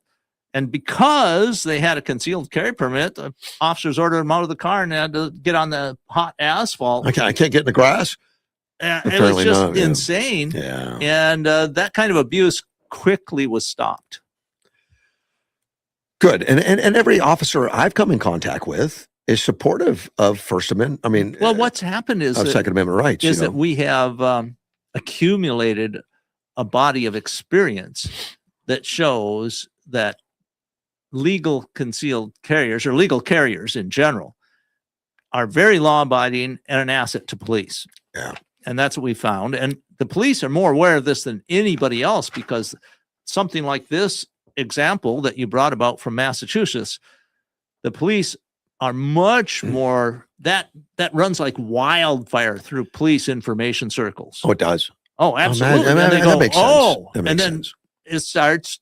It has, over the last 20 years, it's become understood and commonplace that these people who are legally carrying are good guys with guns, and you can almost always depend on them to do the right thing. Yeah, we had that case here in Arizona just a few years ago where a police officer was being assaulted and his gun was taken away, and the the perpetrator was shooting at him, and somebody with a concealed carry permit and stopped and shot the perpetrator and saved the police officer's life. That was on the freeway up near Phoenix. It doesn't get in the mainstream media as much. They're anti-Second Amendment. Well, so in the mainstream, they have been for decades. I want to expand on this Cambridge, Massachusetts, just to tell the whole story. Not Go ahead. Yeah. just at that, but police troopers responded to a calling at 1:20 in the afternoon. So this was in the daytime, Right.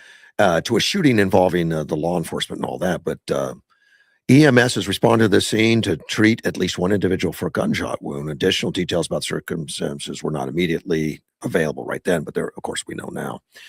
And apparently, the police are on the scene. There's no danger to the public. They're trying to keep residents away. Authorities alerted about a man acting erratically who was believed to be armed with a rifle, and he was walking down the middle of Memorial Drive there in Massachusetts and firing in an erratic manner at traffic. Right. This is what we call a mass public shooting. Just at traffic. And two males in vehicles, two males separately, were struck by gunfire and were initially in life-threatening injuries, but I guess they're got to the hospital in time. Yeah, they're okay. And that's when the former Marine that was licensed to carry, the civilian, came in to help with the police officer in a gun battle. This guy wasn't giving up. Right. And the guy's name was Marion Brown, or I'm sorry, Tyler Brown. The suspect. Yeah, the suspect. And the district attorney, Ryan, said a very high number of rounds in the neighborhood of 50 to 60 were fired in a very short period of time. Right. I imagine that's accumulation That's of probably both, the police everything. and him. And there was as I recall reading the article, and you can correct me, please do if I'm wrong, both the police officer and the armed Samaritan advanced on this guy, while he was in the process of firing people, and both of them are believed to have hit him. He was hit numerous times in the extremities. So, maybe you jerk the trigger a little bit. Yeah. So they both probably hit him, and they took him out of he was rendered incapable of further damage, but he lived. He's in the hospital. Right. He is alive. Now, he doesn't have any criminal record at all. No, that's not true. I was wondering, what? That does sound kind of weird, but they always do, right? But no, there's a lot of mass public shooters who don't have no criminal record. I guess so. There have been a lot of those trans shooters. Well, and others. I mean, they often plan their mass shootings for months and years. Yeah. This guy doesn't sound like he planned it, but it's hard to know. We'll find out more later. Yeah, well, it might have been high on drugs. That's another particularly problem. These high school kids or something that have gotten involved in that. Well, yes, we often see this very high level of planning. But it's Massachusetts, by the way, so they have very strong gun control laws here. In 2020, Brown had fired multiple rounds at Boston police officers. So he's got a criminal history spanning 2 decades. They don't even list it all. Right. But he's been known to shoot at police. It wasn't a surprise. Oh, him again. Jeez. Yeah, wow. Dave Portnoy, he's a writer for Barstool Sports or online. He's online. He says, the judge who let this guy off easy should go to prison. Well, it might be a little harsh, but there needs to be some looking at these judges. We're and say, learning. Why are we letting these people out? We're learning through hard reality that the idea that the criminals are the victims is a bad idea. Mm-hmm. And this case, many people were injured severely in this case, and actions have consequences. Now, I saw an image of the guy as he was taken as he was firing, I think, in the middle of traffic. And I couldn't, it was said that he had a rifle, but to me, it looked like, an enhanced handgun. So okay. we'll see. It's kind of a grainy picture. It is a little bit. It's just, I'm glad that there were people there who stopped him. Yeah. And John Lott has done some studies on this. It's amazing. There are far more of these incidents where people who are legally carrying as citizens, well, civilians, we'll just call them, non-police, non-military, and I don't count former military as being military, who stopped these mass killings in process. It's way more than you think. He found that in areas where it was outside of, quote, gun-free zones, where they weren't forbidden by law from carrying, and this case is like that. It's out in traffic. It's not a, quote, gun-free zone. That something like over 60% were stopped by armed civilians. Wow. Yeah, it was just, I'm looking at it, and I followed this pretty closely. And, I have the link. I've read his research, and I think he's correct. It's most of the people who perpetrate these mass shootings put a lot of planning into it. Mass shootings is a bad term. I should say mass murder. Put a lot of planning into it, and they look for places where there is no armed resistance. Right. And so they tend to go to places where, like a school, where people aren't allowed to carry firearms generally, or a university, or, like a bar that bans firearms, that type of thing. And that's where you find the majority of these mass murders take place. They take place in areas where people aren't allowed to carry weapons to defend themselves. The left has a whole different attitude, and it's shocking to me. I don't even understand it. There's a mayor candidate running in Massachusetts, or governor candidate. He's a Republican, had a comment. Yeah. I probably can't win in Massachusetts as a Republican. They have in the past. It's not that long ago. Okay. He said the fundamental role of the governor is to uphold the law and keep our communities safe. When our criminal justice system throws common sense out the window and allows dangerous, violent people to get out of prison quickly or early, it means innocent moms, dads, and kids may be killed. I'm grateful to the officers who stopped today's attack and saved lives. Another common sense statement. But he's leaving out the armed Samaritan, I know. Yeah, that don't matter. But it's important. His comment probably appalls the left. It could be. Like, how dare you talk about the officer? Officer shot him, I listened to Gutfeld last night, and or this morning. Yeah, he's pretty good usually. Greg Gutfeld, and he brought up a case where a criminal killed a lady, and I don't remember the incidents on exactly how, other than he was a career criminal, should have been in jail, and he had attacked another lady a short time before, less than a year before. I think I remember something about this. And she got away with her life anyway. She got away with her life. And the cops asked her to press charges. And she says, no, there's enough black men in jail. Wow. And she was a white lady that was mugged by this guy, got away with her life, and says, no, there's enough black men in jail. So he does a racist attitude. It is a racist attitude. Of course, and that was a discussion on the Gutfeld show on it being racist. And so then a little while later, he kills somebody. Yeah. Murders them. Yes. Wow. So this other woman would be alive today if that woman. Very plausibly. because of the timing and everything, I assume you're correct. Yeah. Well, it's hard to kill somebody on the street if you're in jail. In jail, right. Yeah. Now, what you find, though, is, and I'm not sure if it's still the case, but it used to be that the murder rate inside prison was way above the murder rate outside prison. Well, that's where all the murderers are. Yeah, right. But they found ways. Or all the guys that say they're innocent of murder. Whatever. But they pushed him into it. Yeah, it wasn't my fault. She made me do it. One of my listeners is saying that they've seen a lot of Turning Point USA events very poorly attended. They need another Charlie Kirkin leader. His wife seems to be driving into the ground. I don't pay enough attention to see that, but I doubt it. I have my doubts about it too, because I've heard of whole new chapters forming. Yeah. So I don't know. Of course, that was early on. Right. So the question is where is the source for this? I think it was a personal. Somebody's making an observation. Yeah. But, but if you look at Charlie Kirk's work when he's out on events, and I mean events where he's interviewing students. Where he was when he was doing that, it was never large crowds. I mean, sometimes it'd be 50 people. Well, And I'm not talking about the big ones. it all depends. There were big events, there were small events. Let's talk Gilbert real quick. Good morning, great. Gilbert. Yeah, the humor of these people. They're going to find excuses for anything to get their 5 minutes of fame. Yeah.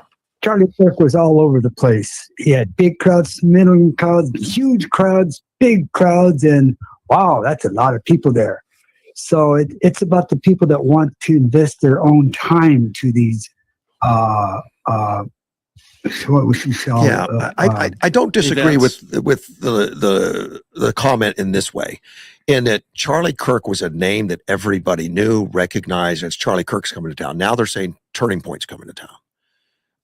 There's nobody taking that mantle as an individual that is the guy to be reckoned with, that can handle that kind of presence to where you're going to get that kind of recognition and scrutiny. Yeah. And you got to worry about your life. Correct. Yeah, but you can't live you can't live in a cage, man. You gotta it's easy for those of us. Well, it's easy for those of us that don't do it to say that. Yeah. Like those that want to do it. Yeah. Correct? Well, I understand. But I think I'm out both- making friends every day, though. I think Russ and I both have demonstrated we're willing to take risk. Yeah.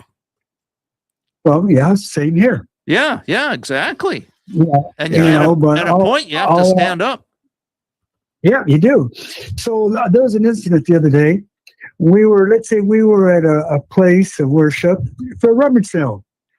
This guy walks in with a shirt that says "I'm an a-hole" written on it. Okay.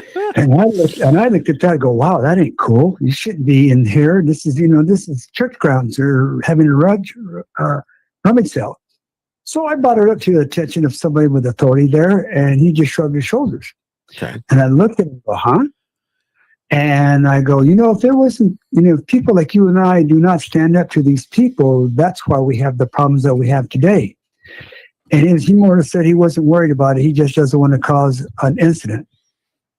But to me, do I really want to go to a church that will accept the guy with that shirt wearing in the church grounds with kids and women around?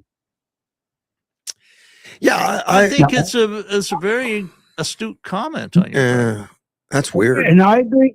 I agree with the First Amendment. Sure. The First Amendment is good out in the streets and yada, yada, yada. But when you go to a private event, such a rummage sale, that person has a right to tell that person, hey, you know what? You're offending me with that shirt. You can either turn it inside out or buy a shirt. I'll give you a shirt to cover your shirt and you can stay in here. But to shrug your shoulders and say, I just don't want to cause a scene. I think What does it tell you about? Yeah, you're talking about a return to civilly acceptable society. I think there's a lot of churches you walk into and have that on, you're going to be asked to remove it or leave.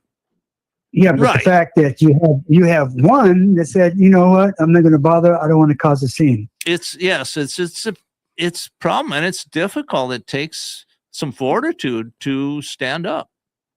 Yeah, exactly. And I told that young man, I go, because people don't stand up to this type of environment, we are in the problem that we are in America today. Yeah. I think it's a major contributor. Yeah. I think it should be discussed, obviously, to hide from it because I don't want to cause problems, creates problems. Right? Hey, just be an ostrich, right? Yep. Not a good idea, buddy. No, but I forgot what I was going to tell you. That just hit me. Oh, because you guys are talking about the Bible and end times. You read Daniel, parts of Daniel and Acts, and it reminds you of what's going to happen. Right. I just got through reading it this morning, and I was also reading Mark, and in numerous places it tells you, this is what's going to happen, and a lot of it, as you read it, it's about history. Study your history, because if you don't study your history and learn from your histories, you are going to pay the same price of others. Unfortunately, we still do it. I think we are learning from history. I think we are at a turning point. I think we're turning it around in the United States. I don't see that happening in Europe, but maybe they just had elections in the UK that were promising. Well, I say we're turning it around for right now, but you change this administration. Well, and exactly. No, you're right. You're 100% It right could go on back that. down a dark hole. Yep. And again, let's be realistic. There are enough people in the Republican Party that helped seal our fate with Biden's administration. That's Yes. a true fact. I Yeah. think we're changing that, though. I really see Well, it. we still have a lot. Well, look at Thune, though. Yeah, well, I agree 100%, but it's almost impossible to make change instantaneous. Correct. I agree. And you know what? You're right, Gene. But I think this is the time that we better. yeah. Oh, Because yeah. if we don't, we're going to Adolf Hitler. We're going to be a lot of people with brown long sleeve shirts, if not red. You won't find disagreement. You're 100% right. I think we have to do it. It's critical. We're at the edge of failure if we don't succeed. But we have to let the system work. We can't be like the left and say, fire all the judges till I get the right answer. You know. You're right. Exactly. So look at that mayor. What town? He fired all his deputies because they disagreed with him. Oh yeah, I heard about that. They were hired 2 days later. But for the fact that this guy thought he had the power, Yeah. he thought he had the power, and he did it. I mean, he actually fired everybody until the city council got together. But the mentality of some of the Americans that we have going around. Another instance that burglar, a young teenager, I believe, he broke in the house and the father blew him away. He was inside the house, but now the parents are trying to sue that guy. We've heard this before. Sure, it's we've seen that theme commonly. Yeah. Yeah, but it's this lack of responsibility, this sense that you should be able to do anything and you always can get forgiveness. There are no immediate consequences because we don't think you should ever be responsible for what you do. But what is causing that mentality? It's a good question. That's the question that needs to be answered. What's causing these people to say, hey, you know what? You killed my son while he was trying to rob you with your children inside there. It's a You killed my son. It's a significant move away from the culture of personal responsibility, of Judeo-Christian ethics, and the infusion of what I'd call cultural Marxism in our society, where no individual should ever be responsible for anything unless you disagree with us. Then you're responsible all the time. And I'm like a broken needle on a LP. Going back to a lot of this started in the 60s and 70s when we started making excuses. Exactly for right. people's behavior. You won't have me disagree. We're on the same page on that.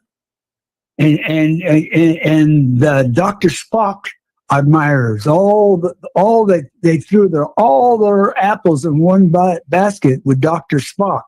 Well, and what happened? Well, it's part of the whole structure where we try to claim that new is always better and old is always bad.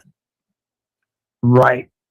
And look at in modern day, the people, not everybody, thank the good Lord in heaven, thought Fauci was the answer. Yeah. Right. How many millions of Americans have died and how many babies were born with birth defects because the media and society convinced people to take that shot? We're still trying to quantify it.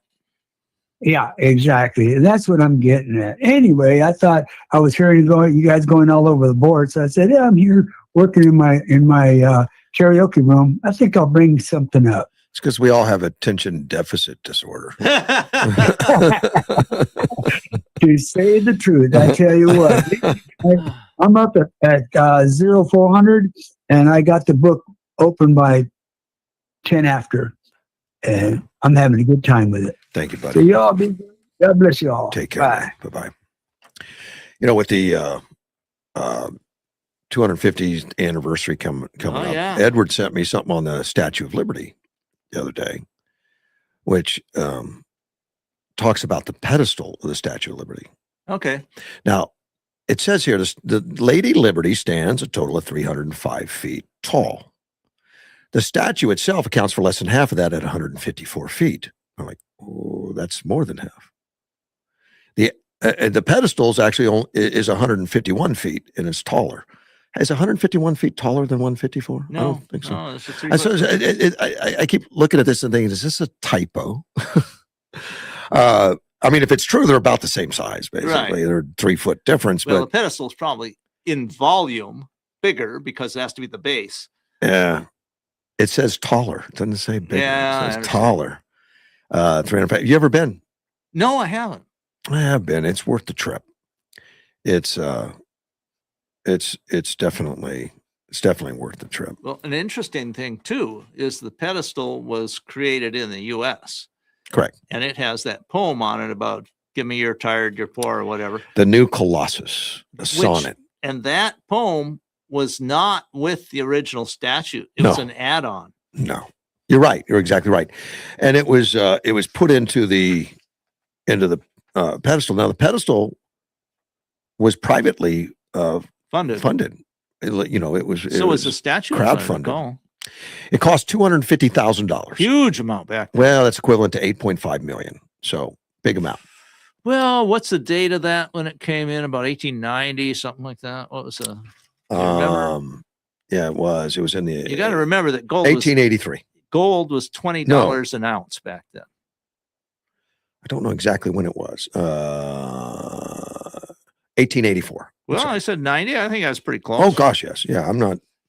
So $20 an ounce gold with $250,000 is something like almost 6,000, a little over 6,000 ounces of gold. Yeah. So what's gold going today? 4,000 an ounce. So that'd be about 4,600. 24 million at that rate. Yeah. If you invested it in gold, your investment would have been better. Yeah. No, well, I'm just saying Yeah. that there's many different variations the way you can figure out inflation. And, Yeah. and I think they're going by. Well, you could say how many shares of Microsoft I could have bought, Well, versus today. I mean, Yeah. this is probably the inflation index they're using because I kind of played around with this. It's one thing that I'm kind of interested in, Right. and I understand what they're saying there. But yes, there was a lot of money back then. There were 160,000 donors, so it was a crowdfund. And all that kind of stuff. And that's when it was not easy to do. Had to go through newspapers. It says, You couldn't click. but they wanted to fund it to be put in New York because if they didn't, other cities wanted it. And Yeah, that's a good point. There was a competition. You're correct. Philadelphia, Boston, San Francisco. Man, we've changed a lot since Good then. Lord, they would have changed the sex of Lady Liberty by now. I don't think New York would have been wanting it today. Well, it's actually New Jersey. Oh, It's in the harbor, right in New York. Yeah. But its actual It's mailing within address. The border, the border extends so that it's in New Jersey in that water. Interesting. It was built in France, taken apart and sent to the United States. It was a present from France. Right. But it weighs 440,000 pounds. And 22 tons. 176,000 of that is copper. That's a lot of copper. That's a lot of copper. And copper is worth, it's what's pretty it good. worth? Running $3-4 a pound today? I haven't checked lately. Yeah, they used to sell it by the ton. It's by the pound now.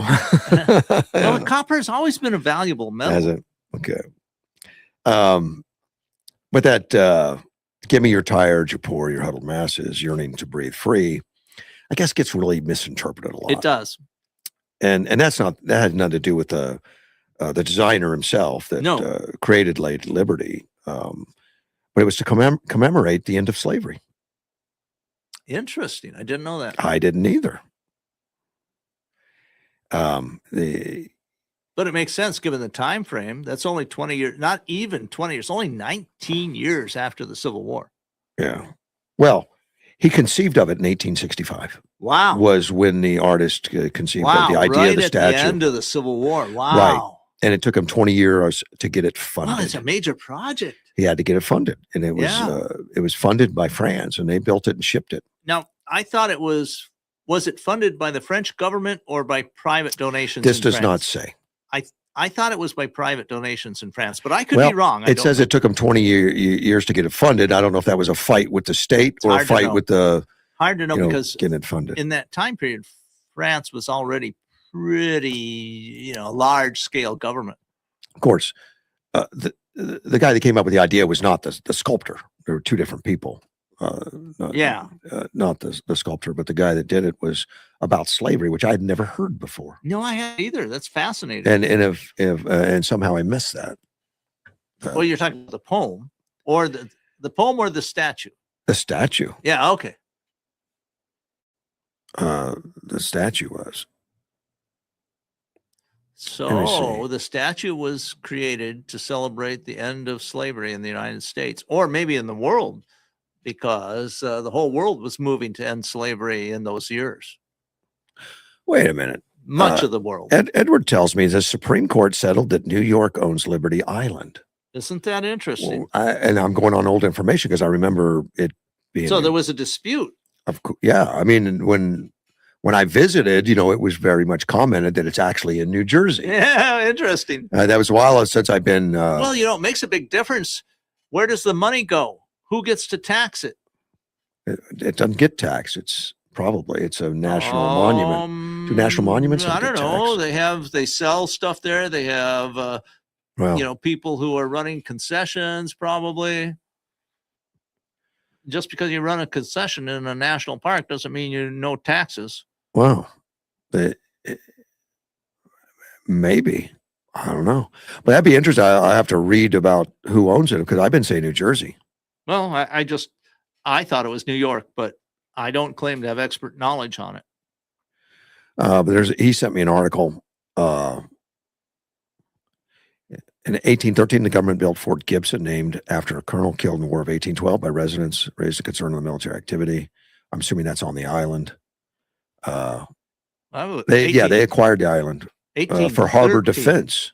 1813 was right in the middle of the War of 1812. So we were at war with Britain at the time. Yeah. In 1833, commissioners of New York and New Jersey entered into an interstate compact to resolve boundary disputes over New York Harbor and Hudson River. By 1834, the compact was ratified. It established the two harbor boundaries between two states and confirmed Ellis Island and Liberty Island, known as Bedloe's Island, were part of New York State. Statue of Liberty arrived from France in 1885. Well, how did I get New Jersey then? Don't know. It was contested. Ellis formally opened in 1892. I've been Ellis there. Island? Yeah, I have not been there. That's nice to go see that. Wow. So where did the dispute come from? Don't know. But I can't read it all didn't right your now. source say it was disputed at one point? Yeah, but maybe the courts had to say it's might have been disputed in 1834. Okay. In 1993, when the state of New Jersey filed a lawsuit directly to the United States Supreme Court arguing the expanded Ellis Island belonged to the Garden State, the Ellis Island renovations in the 1880s and 90s brought jurisdictional disputes, which led to the lawsuit. New York still owns the original 3 acres of land. New Jersey owns the artificial portions of the island. Oh, interesting. On top of previous, and that's Ellis Island, I guess. Okay. That makes sense because the agreement in 1834 was with particular boundaries. Then they made it bigger. That moved the boundaries. Wow. New York still owns the original 3 acres of the island. New Jersey owns about 83% of Ellis Island, making up the remaining man-made 24 acres of Ellis Island. That's a significant chunk of property in New York City Harbor. Yeah, but it's all for national monument. I mean, it's not. Well, it's used. I bet you it's a very busy place. Yeah, it's highly developed. Yeah, it's touristy. Wow, so New Jersey and New York fight over it. Yeah, well, and New Jersey won a big chunk. Yeah. The majority of the man-made portion, 24 acres versus 3. That's like 88%. Yeah, well, it's worth the trip to go. I mean, just for the history of it, particularly with the 250th anniversary. Yeah, I really want to go to the fight. Oh, the one at the White House? Yeah. It doesn't excite me that much. I mean, it might be interesting. It'd be fun. I admit I'm not willing to spend I'm not and energy. I'm not going to buy the tickets and do it, but I just say that if I went, I would. Well, it's going to be televised, isn't it? I mean, or I assume so. streamed online, I guess. It's all free. Yeah. Of course, Of course, getting there and being there is expensive because DC is an expensive place. There's a limited number of people that can get on the White House grounds. Right. But then in an adjoining park, it's going to be like 80,000 or something. And they're going to have some huge there'll be video some screen stuff, which would be display. fun to be at. Well, Whatever. I don't think I have the pull to get White House. I don't like being in the middle of big crowds. I don't Really? feel secure. Yeah. I mean, I've been in there lots of times, but I really learned to very carefully watch things. It comes from my being in the middle of big demonstrations in the middle 70s. Okay. You know, if you didn't watch carefully, you could get hurt real badly.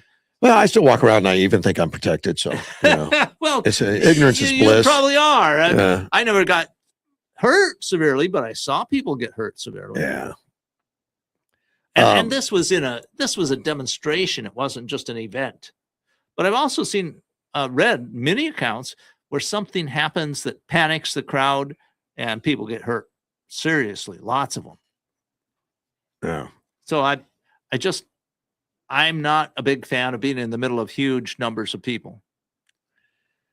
That's just my psychological makeup. I usually have this overconfidence that I'm a guy, can take care of myself. Well, and it's probably true. If you're aware, that's overconfidence. And if you watch what's going on, and that's been my experience because I sort of trained myself at a very early age to be very aware. And I mean, I think I can read crowds fairly well, and I'm always looking for escape routes and, what's happening, how is this being energized, pushed, whatever. I mean, it's just because it was very important to me when I was doing this stuff. But it just translated into, if you can avoid being in the middle of a big group of people, avoid it. The one time I felt really vulnerable. I was in, I think it was North Carolina, and it was for I was county supervisor at the time, and we were having a meeting over there for something, and I had just broken my right arm. Yeah. Well, so you're my right shoulder at a disadvantage. My shoulder's broken. Not as mobile. Yeah, I mean, I wasn't in the sling anymore, but it was in tremendous pain. I didn't have any strength in it. I couldn't move it. You had to be very careful not to move it, right? So I had to walk back to the hotel, and I was with a group of people, which was fine. And I had to walk back to the hotel. My hotel was in a different place. Yeah. And all of a sudden I found myself alone, walking in front of a bus station that's open at 2 a.m. or 1 a.m, whatever it was. And I feel like if something were to happen, I can't even defend myself. Right.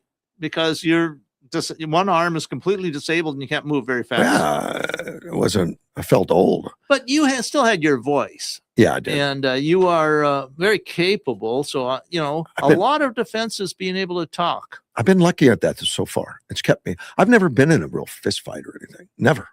Yeah. I've been able to talk. I mean, my voice is stronger than my running. Well, I have analyzed a lot of defensive situations, and a whole lot of it is usually people are not skilled in using communication and to de-escalating. De-escalate, right? Correct.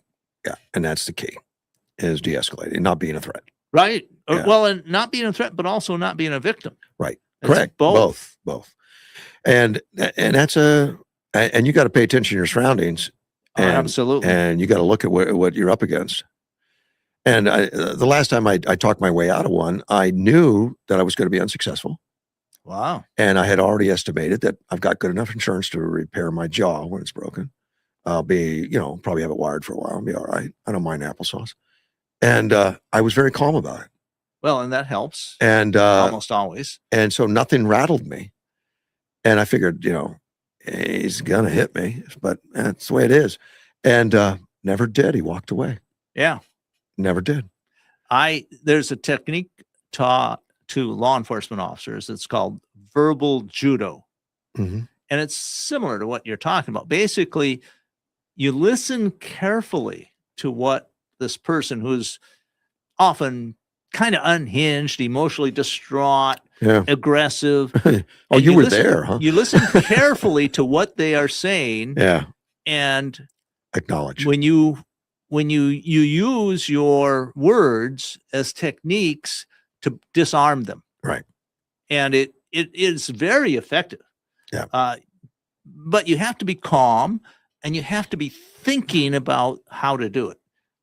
And if you practice, it gets easier and easier. It helps if you, I knew the history of the guy that was after me. Yeah, of course, that's helpful. And I knew he was a brawler. I knew he would hit first and ask questions later. Sure. I knew he liked to fight. Yeah. And he was bigger than me by a lot. Sure. And more equipped. So I had no chance. But he had been in trouble enough that he did not want. He knew the consequences could be bad for him. Correct. The way to get away from consequences is if it is mutual. Yeah, right. His intent was to agitate me enough to hit him. Yeah, he's trying to provoke you. He couldn't. Right. It was impossible. That's very good. One of my brothers, retired out of a law enforcement career, and he talked about verbal judo and using it. And he said, you can almost always prevent a violent confrontation if you use verbal judo. He says, but not always. Not always. There are some people in some circumstances where they will not engage that way. And he had gotten into some very violent situations, but they're very small in number. Yeah, I'd resign myself that I'm going to get, knocked to the ground, and I was okay with it. Well, of course, that wasn't an option for him as a police officer. Oh, no, it was for me. And I think that's what disarmed him. I wasn't agitated. I wasn't upset. Well, and I wasn't calling him names. Sure. And my brother says the same thing. I mean, he says, if you're very calm and you don't take the bait of somebody who's trying to provoke exactly what it was. And you calmly talk to them, you can usually diffuse the situation. And if you can't, you're better off anyway. Whatever, you got better chances. Right. Oh yeah. And remember, there's cameras everywhere. But there's so many people that are hair triggered. I mean, even the guys that in my shop. And this happened at work at the shop. They were surrounding us because they wanted to get close to the action. But what surprised me after the whole incident was their amazement. Oh, because how did you hold yourself back? I couldn't have done that. Wow. It's a mental discipline. I don't even look at it as that. It was just, I knew what to do. It was not something I had. But you can learn this. This is something you can learn. It was muscle memory for me. I knew how because to get you through had practiced it for many years. Yeah. So it was I was shocked that they were shocked. I was like, why would that surprise you? Well, yeah. Yeah. But we all make choices, and you can, I mean, one of my choices, and, some people are going to find this odd. I don't go to bars. I stay out of bars because how to put this, my memory and my experience is a lot of bad things happen in bars. Maybe, and I'm not a drinker. Maybe. So to me, there's no point to go to a bar. Frankly, and if you want to meet women, I'm going to tell you, you're much better off meeting women at church. Correct. That's generally not the best place. So, I mean, that's just now, by the way, it's very hard. And I've never been an intelligence officer. I'm going to make that clear. And it's very hard to be a spook, a spy, intelligence officer, whatever, and not go into bars. Correct. That's where the action is. That's what all the movies show. It's also true. Okay. I mean, it's not exclusive, but there's a lot of truth in it. Because, frankly, the people that you're trying to deal with often have problems related to alcohol, and it's a way to meet in a kind of anonymous place, I've heard stories, read stories about a lot of the spook stuff, but Russians particularly, teach drinking and how to control yourself drunk and all that kind of stuff. So do our intelligence agencies. Yeah. Okay. But I understand it's not as much of a problem in Russia today, but even as recent as a couple of decades ago, Russia had this incredibly horrible problem with alcoholism. I think they still do, don't they? I have heard that it's not nearly as bad today as it was 20 years ago. and I'm not over there, and I don't have any friends who go there because my friend who did spend decades in Russia and speaks fluent Russian got kicked out of the country. So he can't go back. Probably for good reasons. Well, by Russian standards, he was a missionary. Speaking of spooks, FBI Director Kash Patel, would you consider him a spook? No. Okay. I mean, he's a head not of an agent. agency that Yeah. has a lot of spook, but he is Right. not actually a spook himself. What do you think of him overall? I like him. I do too. I do. I mean, nobody is perfect, but when you take into consideration he's got a very hard job.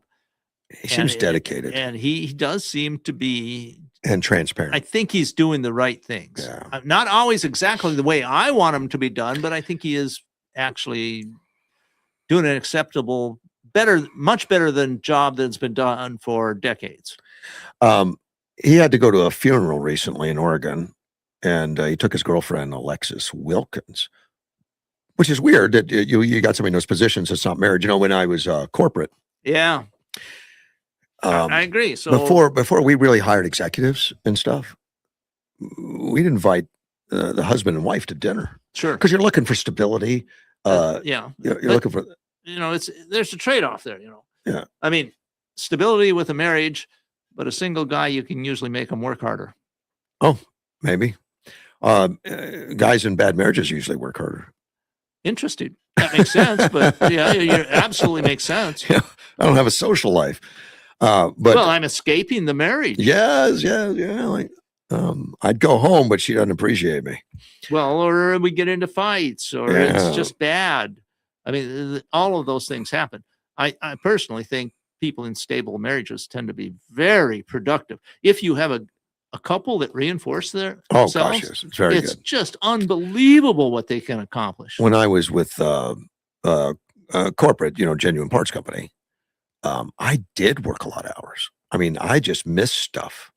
Part of the reason I quit corporate and came to Yuma to buy businesses, I could make every football game, every cheerleading because you were in competition, charge. and everything. Yeah. I was in charge of it. Didn't mean I didn't work hours. No, you probably put in a lot of time. I picked the hours, and a lot of it was at home.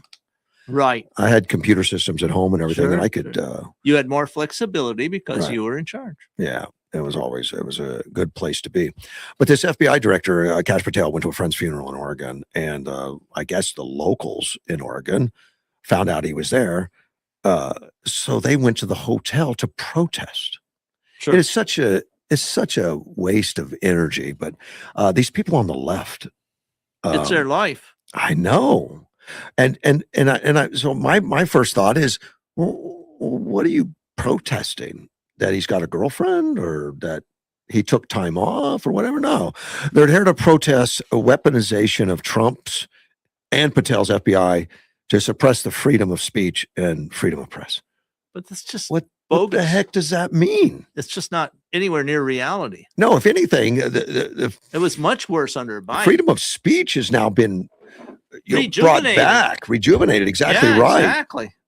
So when they say freedom of speech, I mean freedom of speech to say I want to kill you or something, or No, I don't know. it's freedom of speech to them means we get to talk and you get to agree with us. Right. Or my speech is to block traffic. Or yes, right. Or as they put forward, our violence is speech. Your speech is violence. Yeah. But where does freedom? Oh, and freedom of the press. I guess they hang Trump all the time. He's against freedom of the press and media because he sued CBS. It's because and he sued fights ABC. back against the disinformation Correct. campaigns, which is perfectly legitimate for him to do. And he does it as a civil suit. It goes to a judge. It goes to a jury. Whatever. It goes to a Right. trial. It's not. He doesn't make a law that says you Correct. can't say anything bad about the president. We're not the UK. But he says you can't lie about me maliciously and get away with it. Can't call me a rapist 12 times in a show. Yeah. Okay. And they're still whining about that. They are. And Again, it's it- part of this disinformation bubble they live in. Yeah. And that was Stephanopoulos, I think, that did that. Stefano. Right. Yeah, I believe so. Something like 11 or 12 times in one podcast. Right? Yeah, it was just crazy. And the person he was interviewing said, that's just not true. It's not true. And He didn't care. I mean, No, he had a just kept mission. going with it. It was right? part of his script. I have to call to Trump a rapist. Right. And it cost him 16 million, I think, times over. I think the station paid 15 and he had to personally pay $1 million or something. I don't know, okay. something. I'm like not, that. I don't know those figures. I may have but that right. I know that there was a significant settlement. The neat thing is it's going to go into the Trump library. They're all funding the library. Yeah. That's awesome. I mean, Trump is brilliant the way he structures these things. Yeah. Well, the left, and obviously this protest is about that. The left look at him as horrible because he won't allow us speak freely lies about him. Yeah. Which he does. He doesn't stop their speech. He just sues you for the libel. Right. And that's always been part of the free speech structure in the United States. But again, what I'm saying is that from the left, the definition is free speech means we get to say what we want as long as it's in support of what we believe. And you get to say what we want as long as it's in support of what we believe. And I would think if you went onto a major broadcast and you interviewed somebody and kept asking, well, what do you think of Chuck Schumer being a rapist? What do you think of Chuck Schumer being a rapist? Yeah. You think he wouldn't have some reaction to that? That I would think be he would. like, what are you doing? Of course he would. There'd probably be some kind And of, probably he would sue you. right. I would think so. I don't know, and I'm not going to try it. Right. Now, remember, in the United States, there's long been established that truth is a defense against lawsuits for slander. Correct.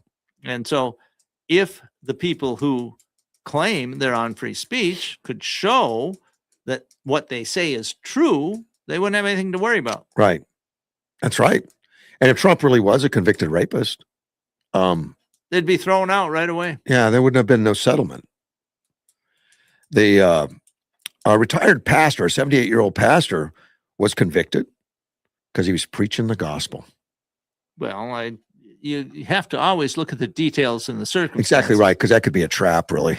Yeah, right. I preached the gospel after I broke into a high security a building. That's not what he means. Yeah, or I'm standing in the middle of the freeway, shouting. It wasn't that. He was outside a hospital in Northern Ireland.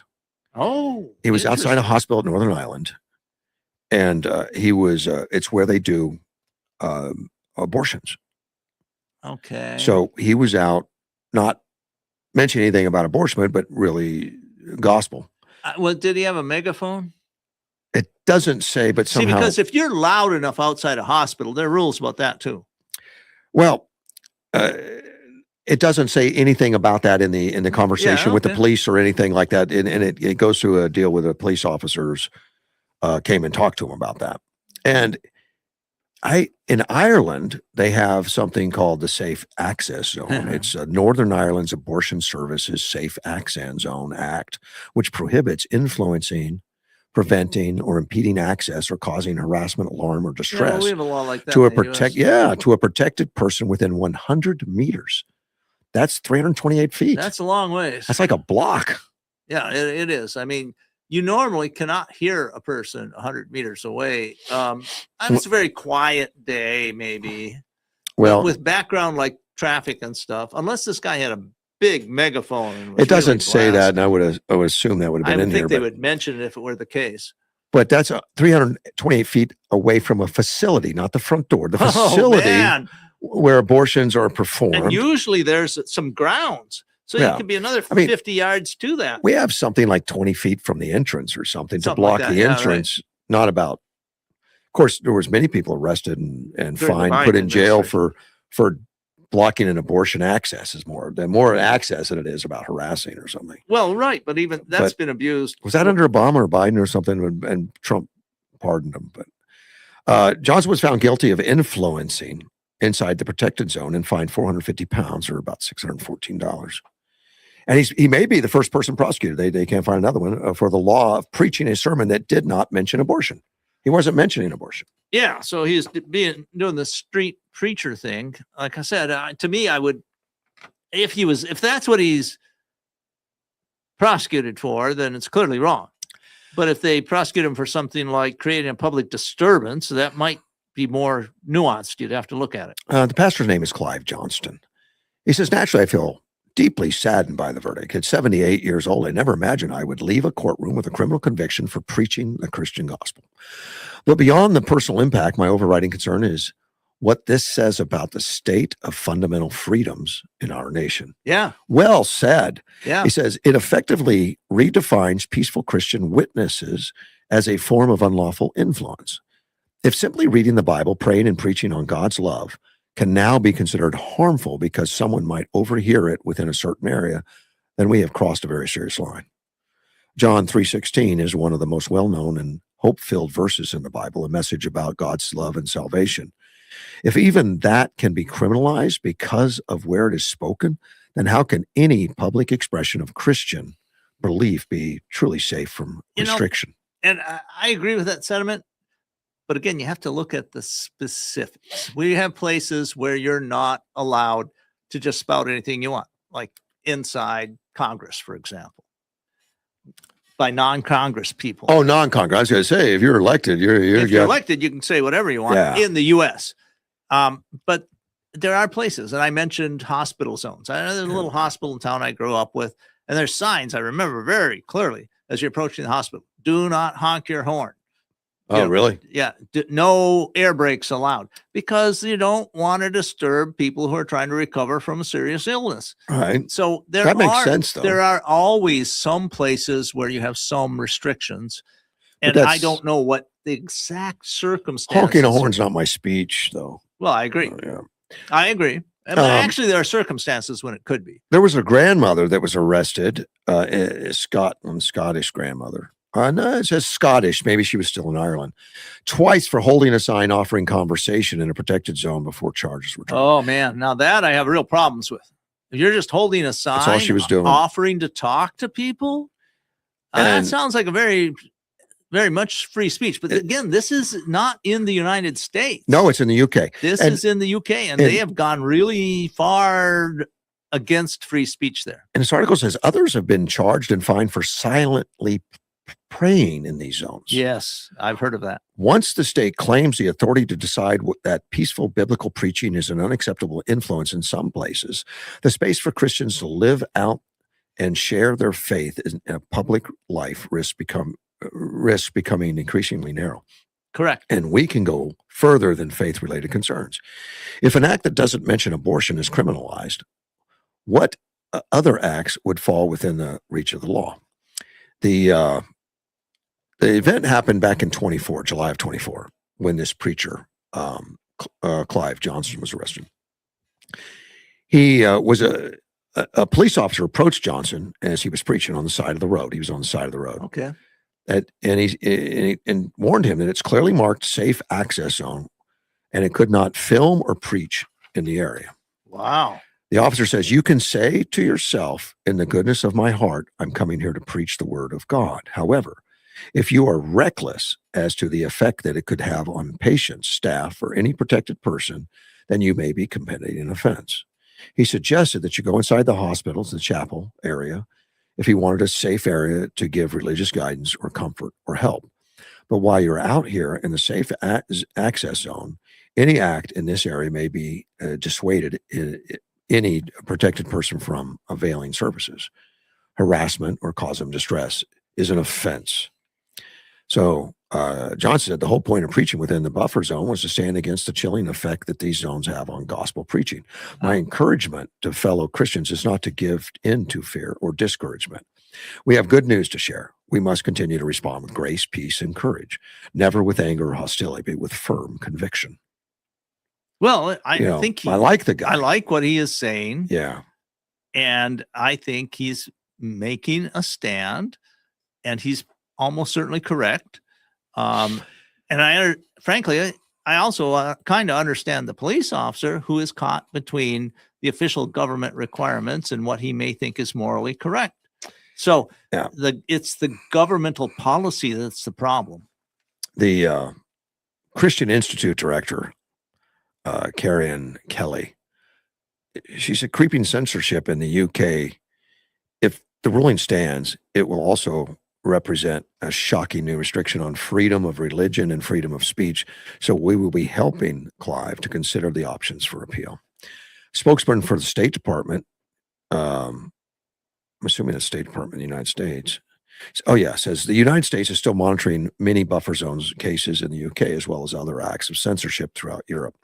The UK's persecution of silent prayer represents not only an egregious violation of the fundamental right to free speech and religious liberties, but also the concerning departure from the shared values that ought to underpin US-UK relations. Yeah, that makes sense to me. I mean, it's the attacks on free speech in the UK are very troubling. Yeah. And they Apparently. are outright censorship. It's kind of a daily thing to arrest people for things that they've said on internet or you're something. You're not allowed to criticize certain groups. You can't criticize the government. Yeah, that's just amazing. And it's contrary to what has been British tradition for over 200 years. Right. Oh, I want to talk about Spencer Pratt. We talked a little bit about Spencer Pratt and all that stuff, but here's some details. This political advertisement that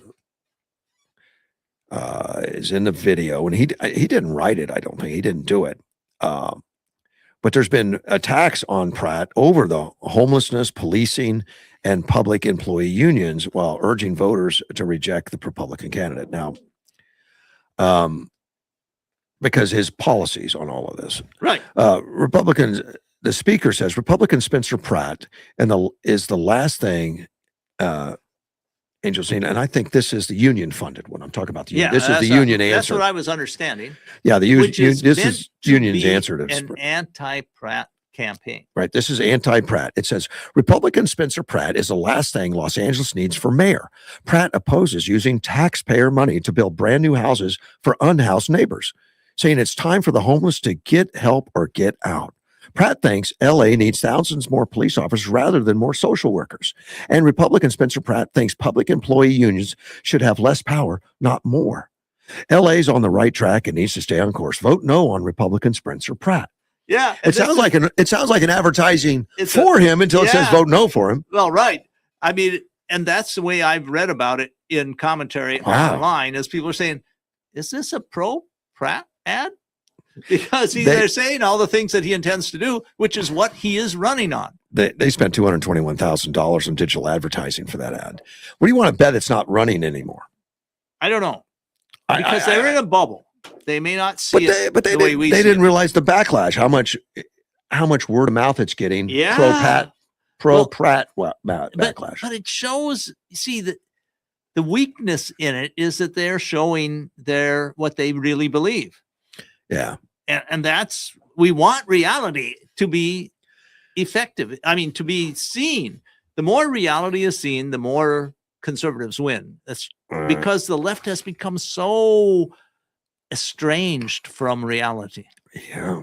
Yeah. They're listening to each other. They don't go outside that. It's what true. Is it? Act Blue is the social media that's now strictly liberal. Yeah, there is that. It's been that way for a long time, and they've almost certainly violated campaign. Oh, Blue Sky. Blue Sky. Yeah, that's strictly that's a social media. It's sort of like a Twitter with far less restraints than even Twitter had. And it's, if you're not pretty far left, you basically get banned. Right. These guys that spent this $221,000, they got to be surprised. Like Ted Cruz writes on X, this attack ad could well elect Pratt. They're probably like, what are you talking about? None of those issues is going to be because most people are better in tune with reality than the people who are putting forward this ad. And they say, you mean we should require homeless people to get help or to go somewhere else? Why, that seems pretty commonsensical. Yeah. Amazing. It's like my someone I know who is diehard Democrat. You know somebody? I know several. It's Democrat? And okay. When I told them that the Democrats were preventing national ID, requirement for ID for voting, I said, no, I haven't heard anything about that. Really? Yeah. And they listened to major news things, and they said, well, I've never heard anything about the Democrats opposing ID. Wow. Well, that's not talked about. I was going to say, I mean, it's out there all the time. In Democratic circles, it's not. They will not label it that. They will label it something else. We're protecting the right to vote, is what they'll say. Wow. Yeah, because married women can't find their birth certificate. Well, I mean, it's not when people look at the actual details, they very much support. It's something like 4 to 1 support voter no, ID. It's more than that. Maybe it's like 5, 74, maybe 75%. 9 or 10 to 1. Yeah. But when you only hear it in a different way, where they say, Fragmented. "Oh no, that we're protecting minority voters," Yeah. instead of It's a Jim Crow law. yeah. Well, it kind of is, and when you put it in those terms, people hear that. They don't hear we're You stopping think it's voter really ID. kind of a Jim Crow law?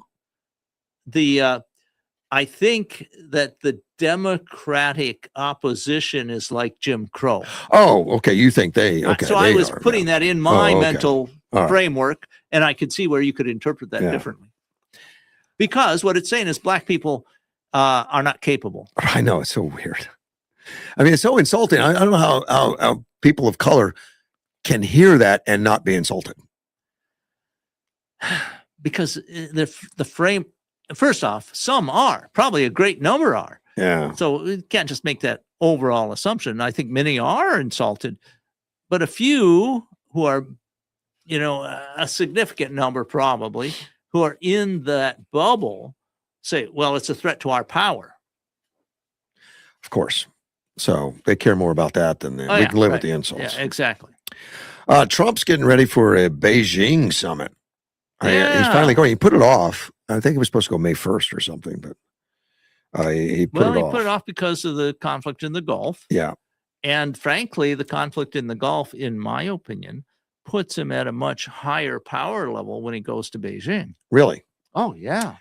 Because that conflict works very much against Chinese Of course power, it does. And it works very much in favor of U.S. power. It's going to create more conflict with China. I mean, China's getting hit hard because of this. Sure. Supposedly. But I'm not sure it creates conflict because when you are placed in a weaker position is not the time to escalate conflict. China was the first one to attempt to run the blockade against the United States. They had an oil tanker that was Chinese origin. I think you're correct. Was stopped. I know that there was an Iranian one that was stopped. I'm not sure. There's been many Iranians. They've had to shoot them. Yes. And disable them. Right. So that's why I'm not 100% sure it's Chinese. No, this one was like weeks ago, and they just turned around. I recall hearing they just about turned it around. Right. And I'm sure that was a test. China was saying, well, sure, of course we're not going to stop China.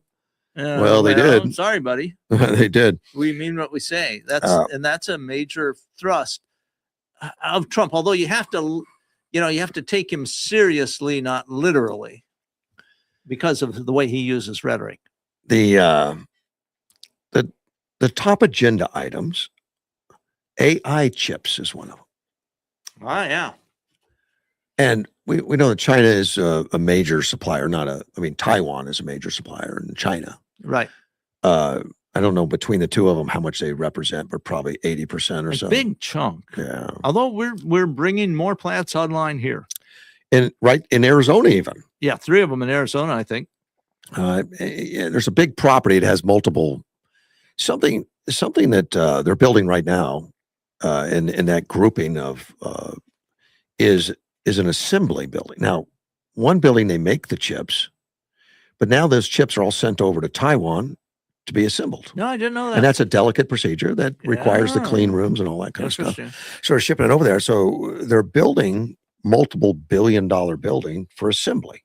Yes. And also, just to state this, Elon Musk is working with different chip manufacturers to make AI chips specifically for them. Right. That's going to be in Texas. Yes. I mean, with his own buildings, but right now he's having chips made for him by these other foundries. They call it a foundry. Right. So, I mean, we're going to get more AI chips and we're going to get more made in the U.S. Well, it's time. A demand for AI chips keeps going up. Correct. I mean, everything. I mean, your refrigerator has AI chips in it now. I don't know if I'd call them AI chips, but they're very capable digital chips. Well, yeah, digital chips. Well, it's smart refrigerators now. Right, that right. are- But I'm just Russ. I just don't consider those to be AI. they're not AI. That's probably not true, but more chips. Well, and smart and more capable. Yes. Hugely. I mean, the capacities are just getting fantastically large. Right. And you don't need that much in a smart refrigerator even. But when you make chips in large quantity, the price of the chip eventually goes down to a couple bucks. And things like a car has like tons of chips in it. It does. There's chips all over the car. But what's going to happen? I think the trend is going to be more with the Musk type framework, where the chips are in a place. Correct. And so they can be easily serviced and replaced. And that's a big difference with Musk. He's got a major brain computer and everything that runs everything. Right. Versus other car companies will have a manufactured They might have seat. 15, 20 different chips. Yeah, in different, like and each one's another point of failure. Correct. And they have to be networked into the overall system, which is a pain to diagnose, fix. But it's with the Musk approach, it's networked. But each car is a node. He has that theory that the best part in a car is the one you don't need. Well, it's a brilliant idea. Yeah. It's a basic engineering theme to you make things simpler if you can. Right.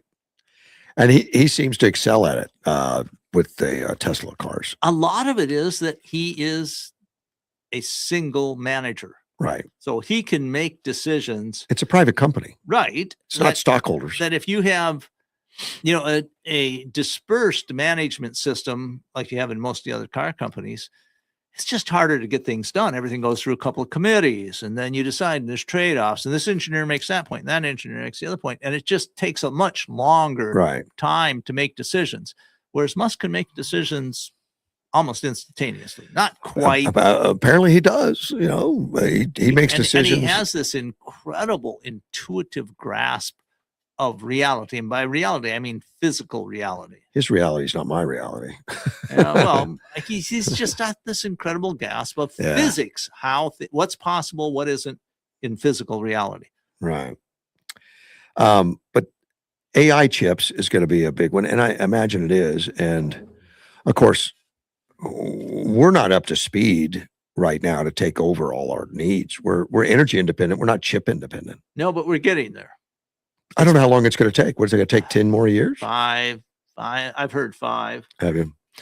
But to build a foundry, which is the building that these things are. And those things are going on. We're building them. I know, but it takes like 10 years to build them. Well, I don't know that I agree with that. Well, that's some of the information. Musk is working on his stuff, and that's like 5 years. Yeah, Musk could probably accelerate that because that's what he's done. You look at his whole career; he's accelerated, simplified. He doesn't accelerate his promises like I can get this battery out on the market in 5 years. Actually, he has a bad habit of being far too optimistic about timing. I know, but it's called Musk time. It's going to happen later, but it's going to happen. It does.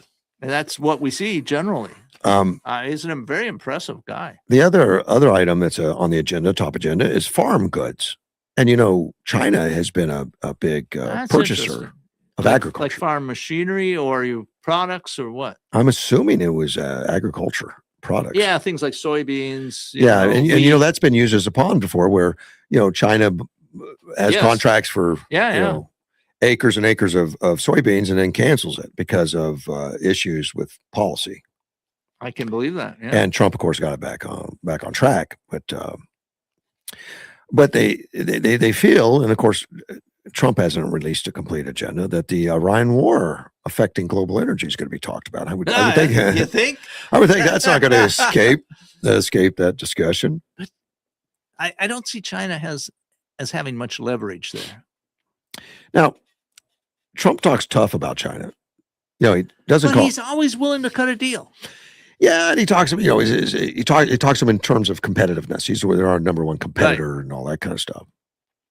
And in the meantime, we make military agreement with Indonesia. Right. Well, but that's going on right now. And the Philippines. There has been a diversification going on for a while.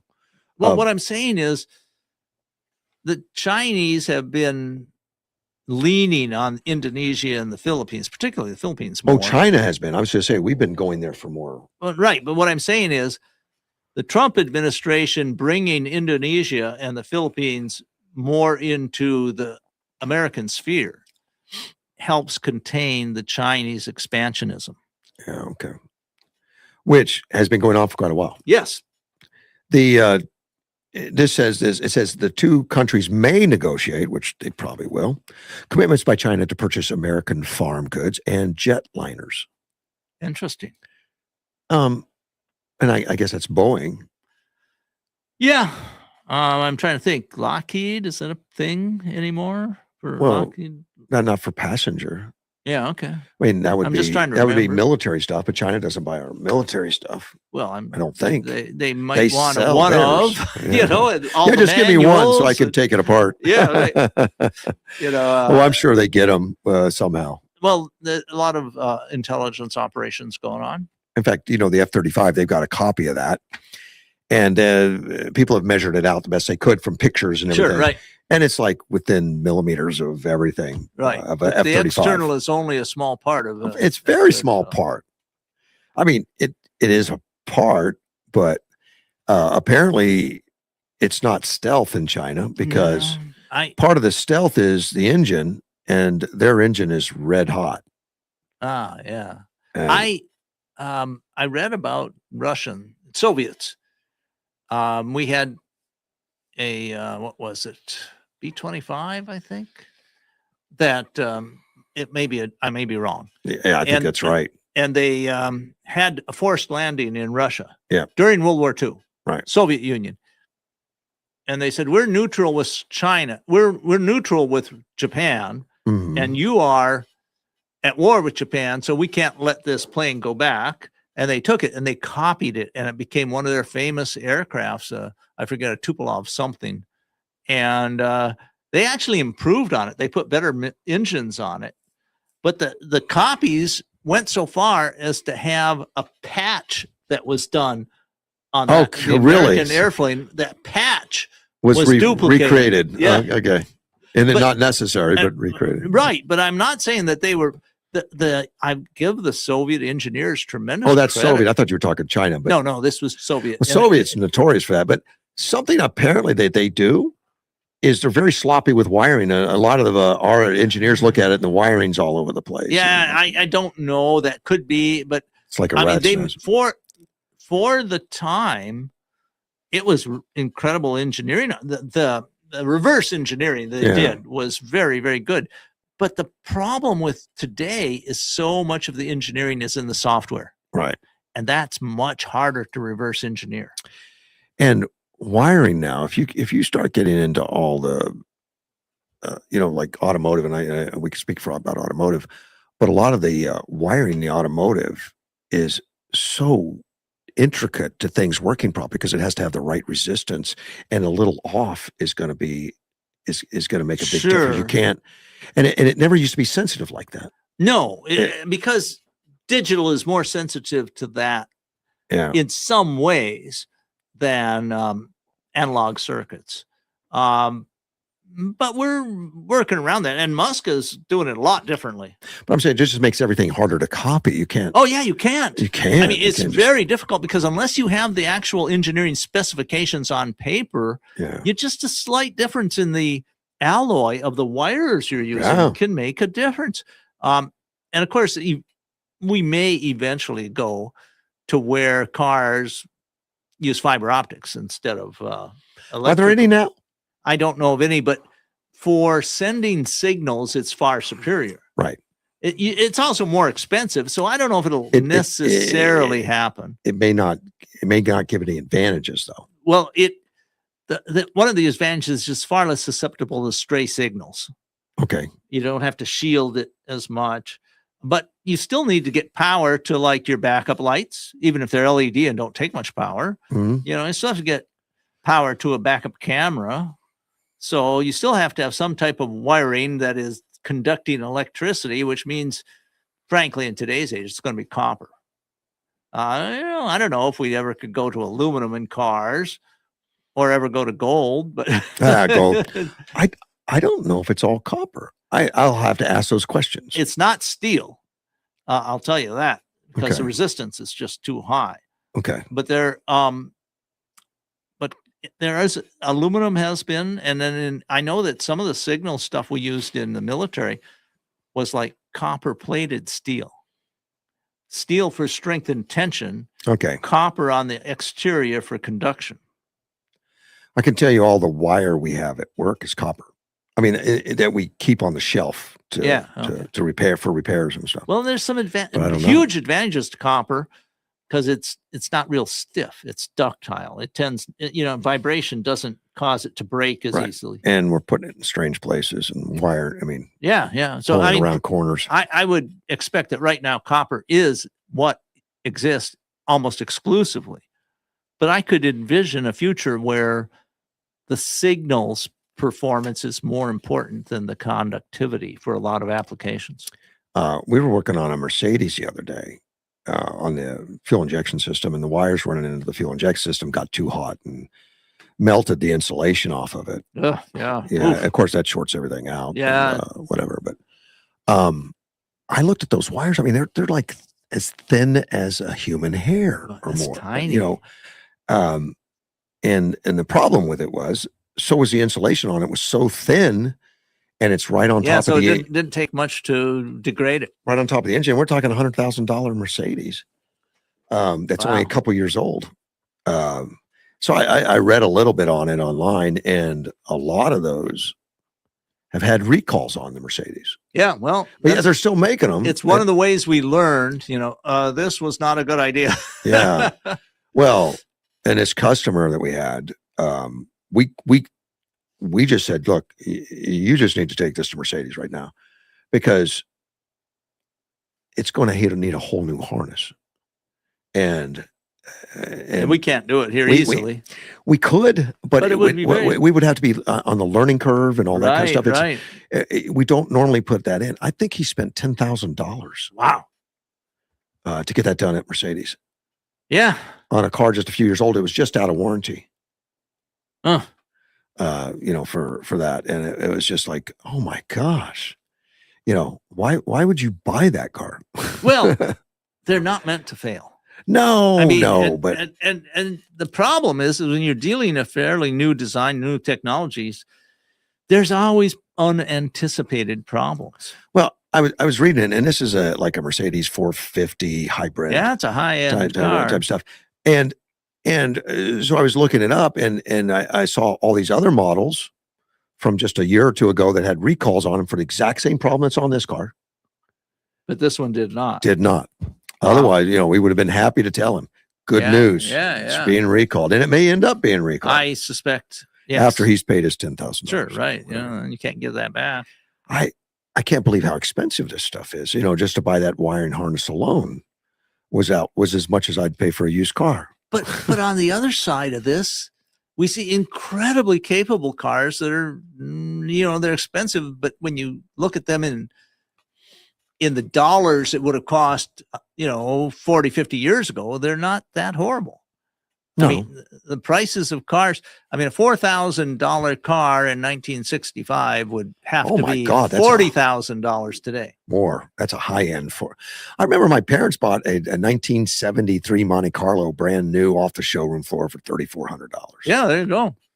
I What was year like, about was that? 73. Yeah, okay. So when you translate that, now 73, it would only be about 8 times as much, I think. Yeah. But the cars can do so much more. Oh today. my gosh, yes. And, I mean, when I was talking about 65, air conditioning was an expensive add-on, Yeah. an option, as were electrical windows, as were radio, for And example. now they're standard. We have so much standard in today's Right. cars that we didn't have then. So you're getting a much more capable vehicle, which also lasts a lot longer generally. Yeah, you just bought that new Hyundai, which is amazingly Yeah, manufactured well. I really like them. But you could have gotten a smaller Elantra brand cheaper, for like 21,000 which out is the door. I drove an Elantra on one vacation trip where I rented it. I was impressed. It was a very capable, And- comfortable, And it's an easy to drive entry level car. car at that, but that comes with the same software that you've got in yours. Right. And that's one of the beauties of software is that once you've made it the first time, every additional copy is almost free. Yeah. So it's got the lane correction, the safety stuff. It's got Which all that very stuff. important to me. I have found that to be extremely helpful. Yeah, you're ready to step up though the full autonomy. I will probably, the next car I buy new will probably be, and I haven't bought very many new cars, but I want the capability. I expect it will be a fully autonomous car, a car capable of full autonomy anyway. Yeah. So you could just get in the back seat and say, "Take me home." Exactly. I mean, it's the equivalent of having a 24/7 chauffeur. How much is that worth? Yeah. The only thing you need then after that would be the Osmo robot, so we can open the door for you when you get out. That's coming probably. Yes. Derek Scissors, real quick, a senior fellow at the American Enterprise Institute, says the focus includes U.S. economic ties with China. President wants to announce a bunch of purchases of U.S. goods following the talks and sees China's having flexibility to make public commitments to that effect. Really? It's I interesting. mean, I thought maybe it may be a little more tense. You know, I have if you no can idea, turn an enemy into a friend, an ally, you're way better off. Our goals are totally different, though. I mean, we want to control Iran. They want to free Iran. I mean, they want Iran that's... I don't know. I think they want an Iran as a useful tool in opposition against the United States. Yeah. I guess And if a free Iran met that goal, they would be happy with it. Well, I think Trump wants a free Iran, free to have the people run Well, it. right. They I mean, not I the agree, dictatorship. and we want an Iran that is not in opposition to Right. us. We've been in an effective low-grade war with Iran for 47 years. Yeah. And Trump has finally decided, no, we're going to stop this. We're not going to have this forever war going on with Iran because it goes someplace we can't allow. We can't allow a regime that is dedicated to death to America to obtain nuclear weapons. For 47 years, they've been saying it. Yes. I mean, They've been consistent. They've been training generations death to America. Yeah, but it's kind of interesting that it doesn't seem to have worked that well inside Iran. Right. I mean, the people are not Doesn't happy seem to there. be universal. Right. No. But there are certainly true believers, and they're very Oh. dangerous, and there's a significant number of them. And they'll probably stay dangerous their whole life. That's the way to bet. This Derek Scissors, the American Enterprise Institute, says Xi Jinping can just say, "We're going to do this." It doesn't mean they actually do it. Well, it's a good point. Yeah. But he has a lot of power, Yeah. and in a very autocratic, I would say, on the edge of totalitarian regime, such as in China. I was just reading about their expansion of wind power. Well, what I was reading is that it doesn't make any sense. It's economically not rational, but they do it because Xi Jinping says he wants it. Oh. Now it may become rational in the future, which is the point I made in the discussion.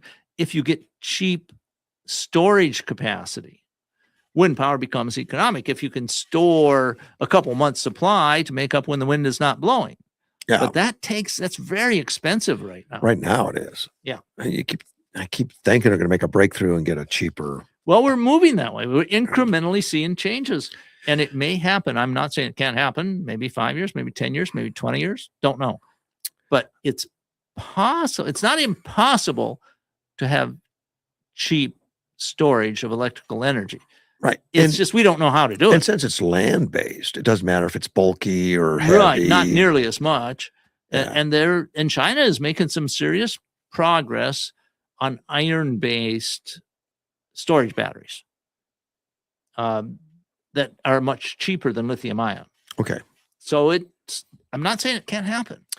Well, I read every few months that someone just made a battery that's a Tesla killer.